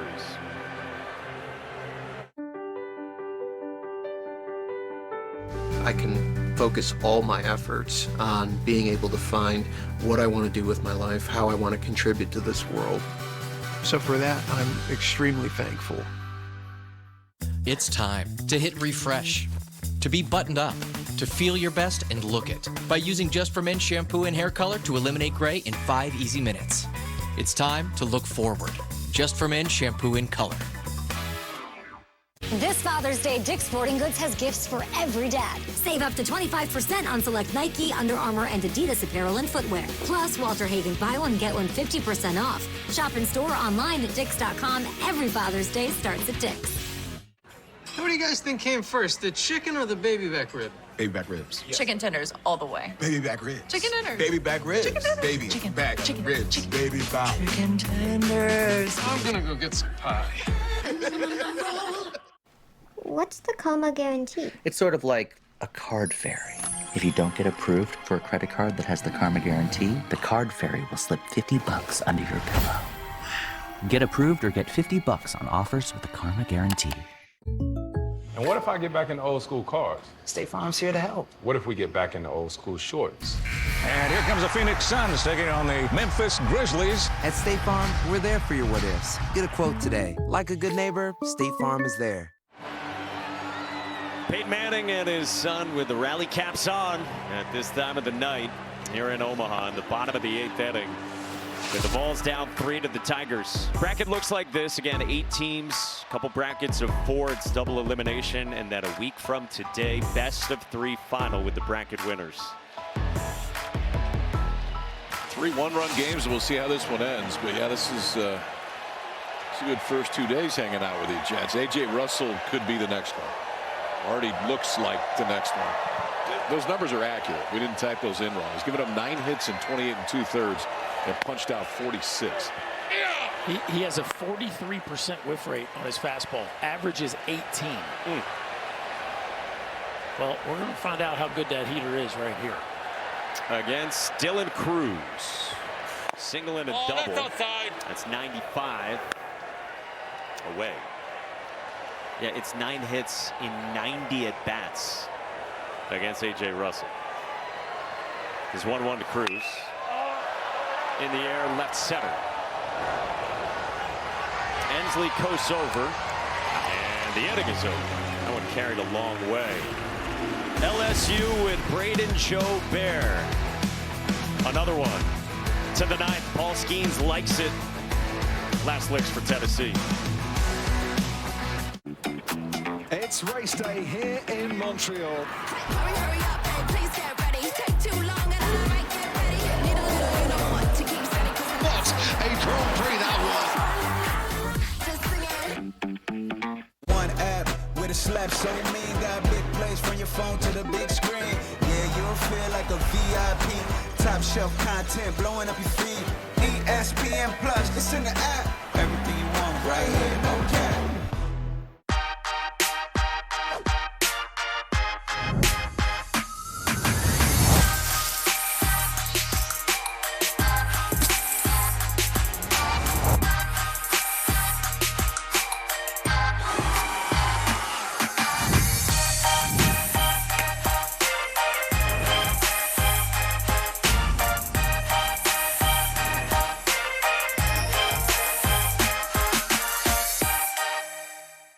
It's the Giant Smart 10 event at Eddie Terrell's North Park Nissan. We're building a bigger, better showroom just for you. So while the tents are up, prices are down. Get 0% APR for up to 60 months on new Nissans with no payments for 90 days. Plus, get the North Park 5-day love it or leave it guarantee. And shop new car nice at a used car price with 2023 Sentras for $19,995. Shop smart before it's all over. Rush to Eddie Terrell's North Park Nissan. Buy smart, buy North Park. In the last 41 Men's College World Series, only 4 teams have lost their first game and gone on to win the national championship. And yeah, it's helpful too if you can start 2-0. Winner of this one plays Monday night against Wake Forest. The loser plays Monday afternoon against Stanford, who's likely going to throw their senior star Quinn Matthews. Riley Cooper back to work for LSU. He's got a new right fielder behind him in Paxton Kling. And it's 3 outs to play with for the Vols with 5, 6, and 7, starting with Zane Denton. Cuts through that, and he's down 0-2. It's go time for Tennessee. And Denton slows the roll of Riley Cooper. We saw that ball that Dylan Cruz just hit blow an extra 20 or 30 feet deep into the center field gap. This, if you're a Tennessee offense, you got a left-hander that's a much different look than Paul Skeens. You got the wind blowing out. The conditions are certainly ripe for a rally. 1-2. Caught on and missed. 93 up the chute from Cooper. 1 away in the 9th. May not be 100, but Riley Cooper knows how to pitch, and this is just well executed. Plus count, elevate the fastball. The thing holds playing in on the hands of Zane Denton right there. That's a big first out because this part of the Tennessee lineup, Denton, Merritt, Burke, can all hit it in the seats and change it really quick. So now it's Griffin Merritt. Breaking ball on the edge that Merritt doesn't like. It's strike 1.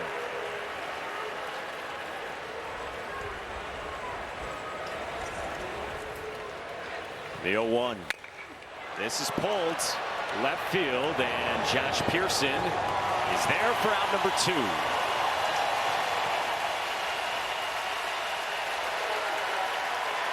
Paul Skeens struck out a dozen before he left in the 8th inning.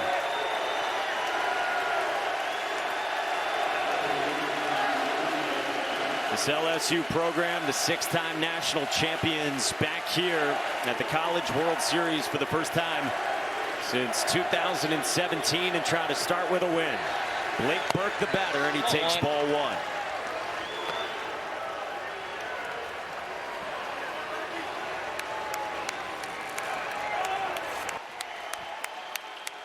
One-0 pitch is a strike. Was Burke now ready? Would appear to be taking there. He had one hand on the bat. That usually, I think he's talking about getting quick pitch, but 1-1. And Burke chops it up the middle, tops in, went for the short hop. And Tennessee's got a man on with 2 outs here in the 9th inning.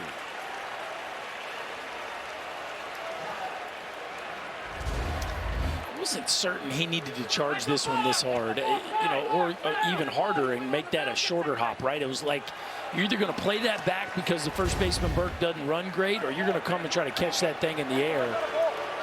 What's the call here?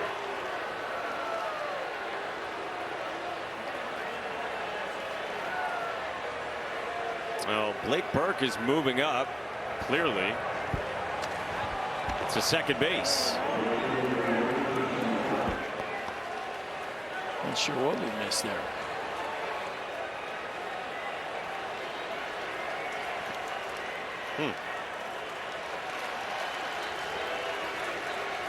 Well, Christian Scott takes ball 1. So man in scoring position with 2 outs. And Scott the batter.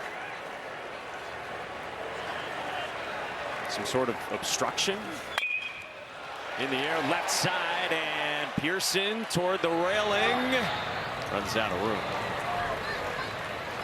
No, I don't think that was it. The ball was caught at first base by Trey Morgan. He went to flip it back to Riley Cooper.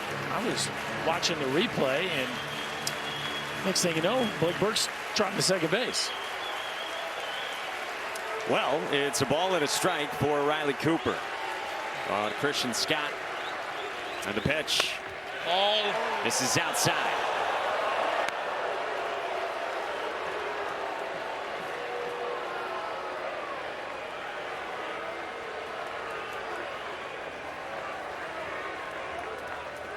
Two-one. That's up high, and it's 3-1 with the would-be tying run in the on-deck circle for Tennessee.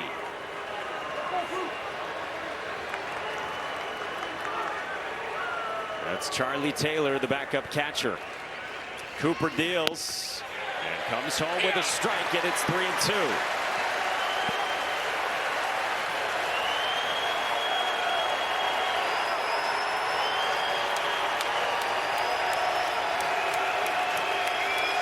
Payoff pitch, line back to Cooper. He's got it, and it's over. LSU wins against Tennessee.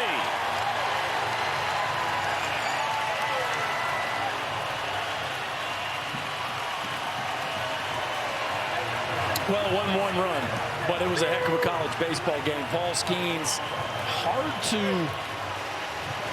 outdo the hype, but I would say that he did. He was that electric tonight, and the LSU offense just continues to be a problem that nobody really has the answers for. No, they're just a different team when he's out there. I mean, I think anybody would be a different team when they were out there, but this offense was so good against some really good Tennessee arms tonight. I mean, they were running some guys out there that have a chance to pitch for a while in this game, and yet the ball just kept coming off the bat with authority for LSU. They're dangerous. I mean, we knew they were dangerous.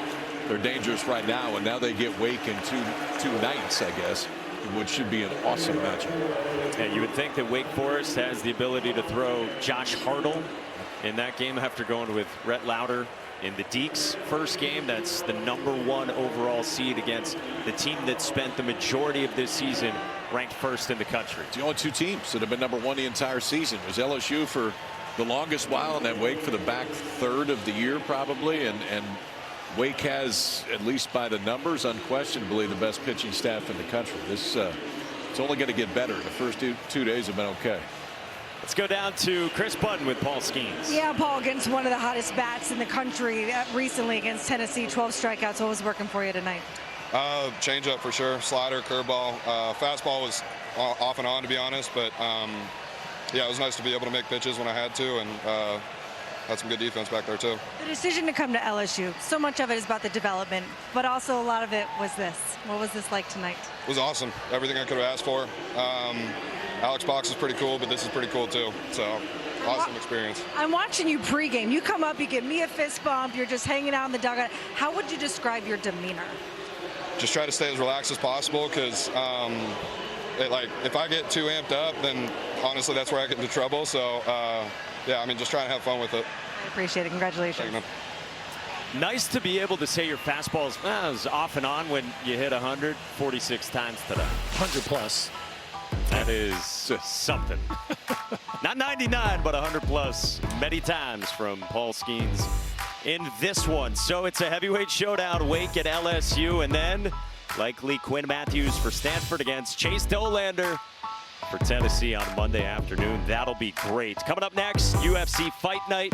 2 more games here in Omaha tomorrow. For Kyle Peterson, Chris Burke, Chris Button, and our entire crew behind the scenes, Mike Monaco saying so long from Omaha, Nebraska and the College World Series.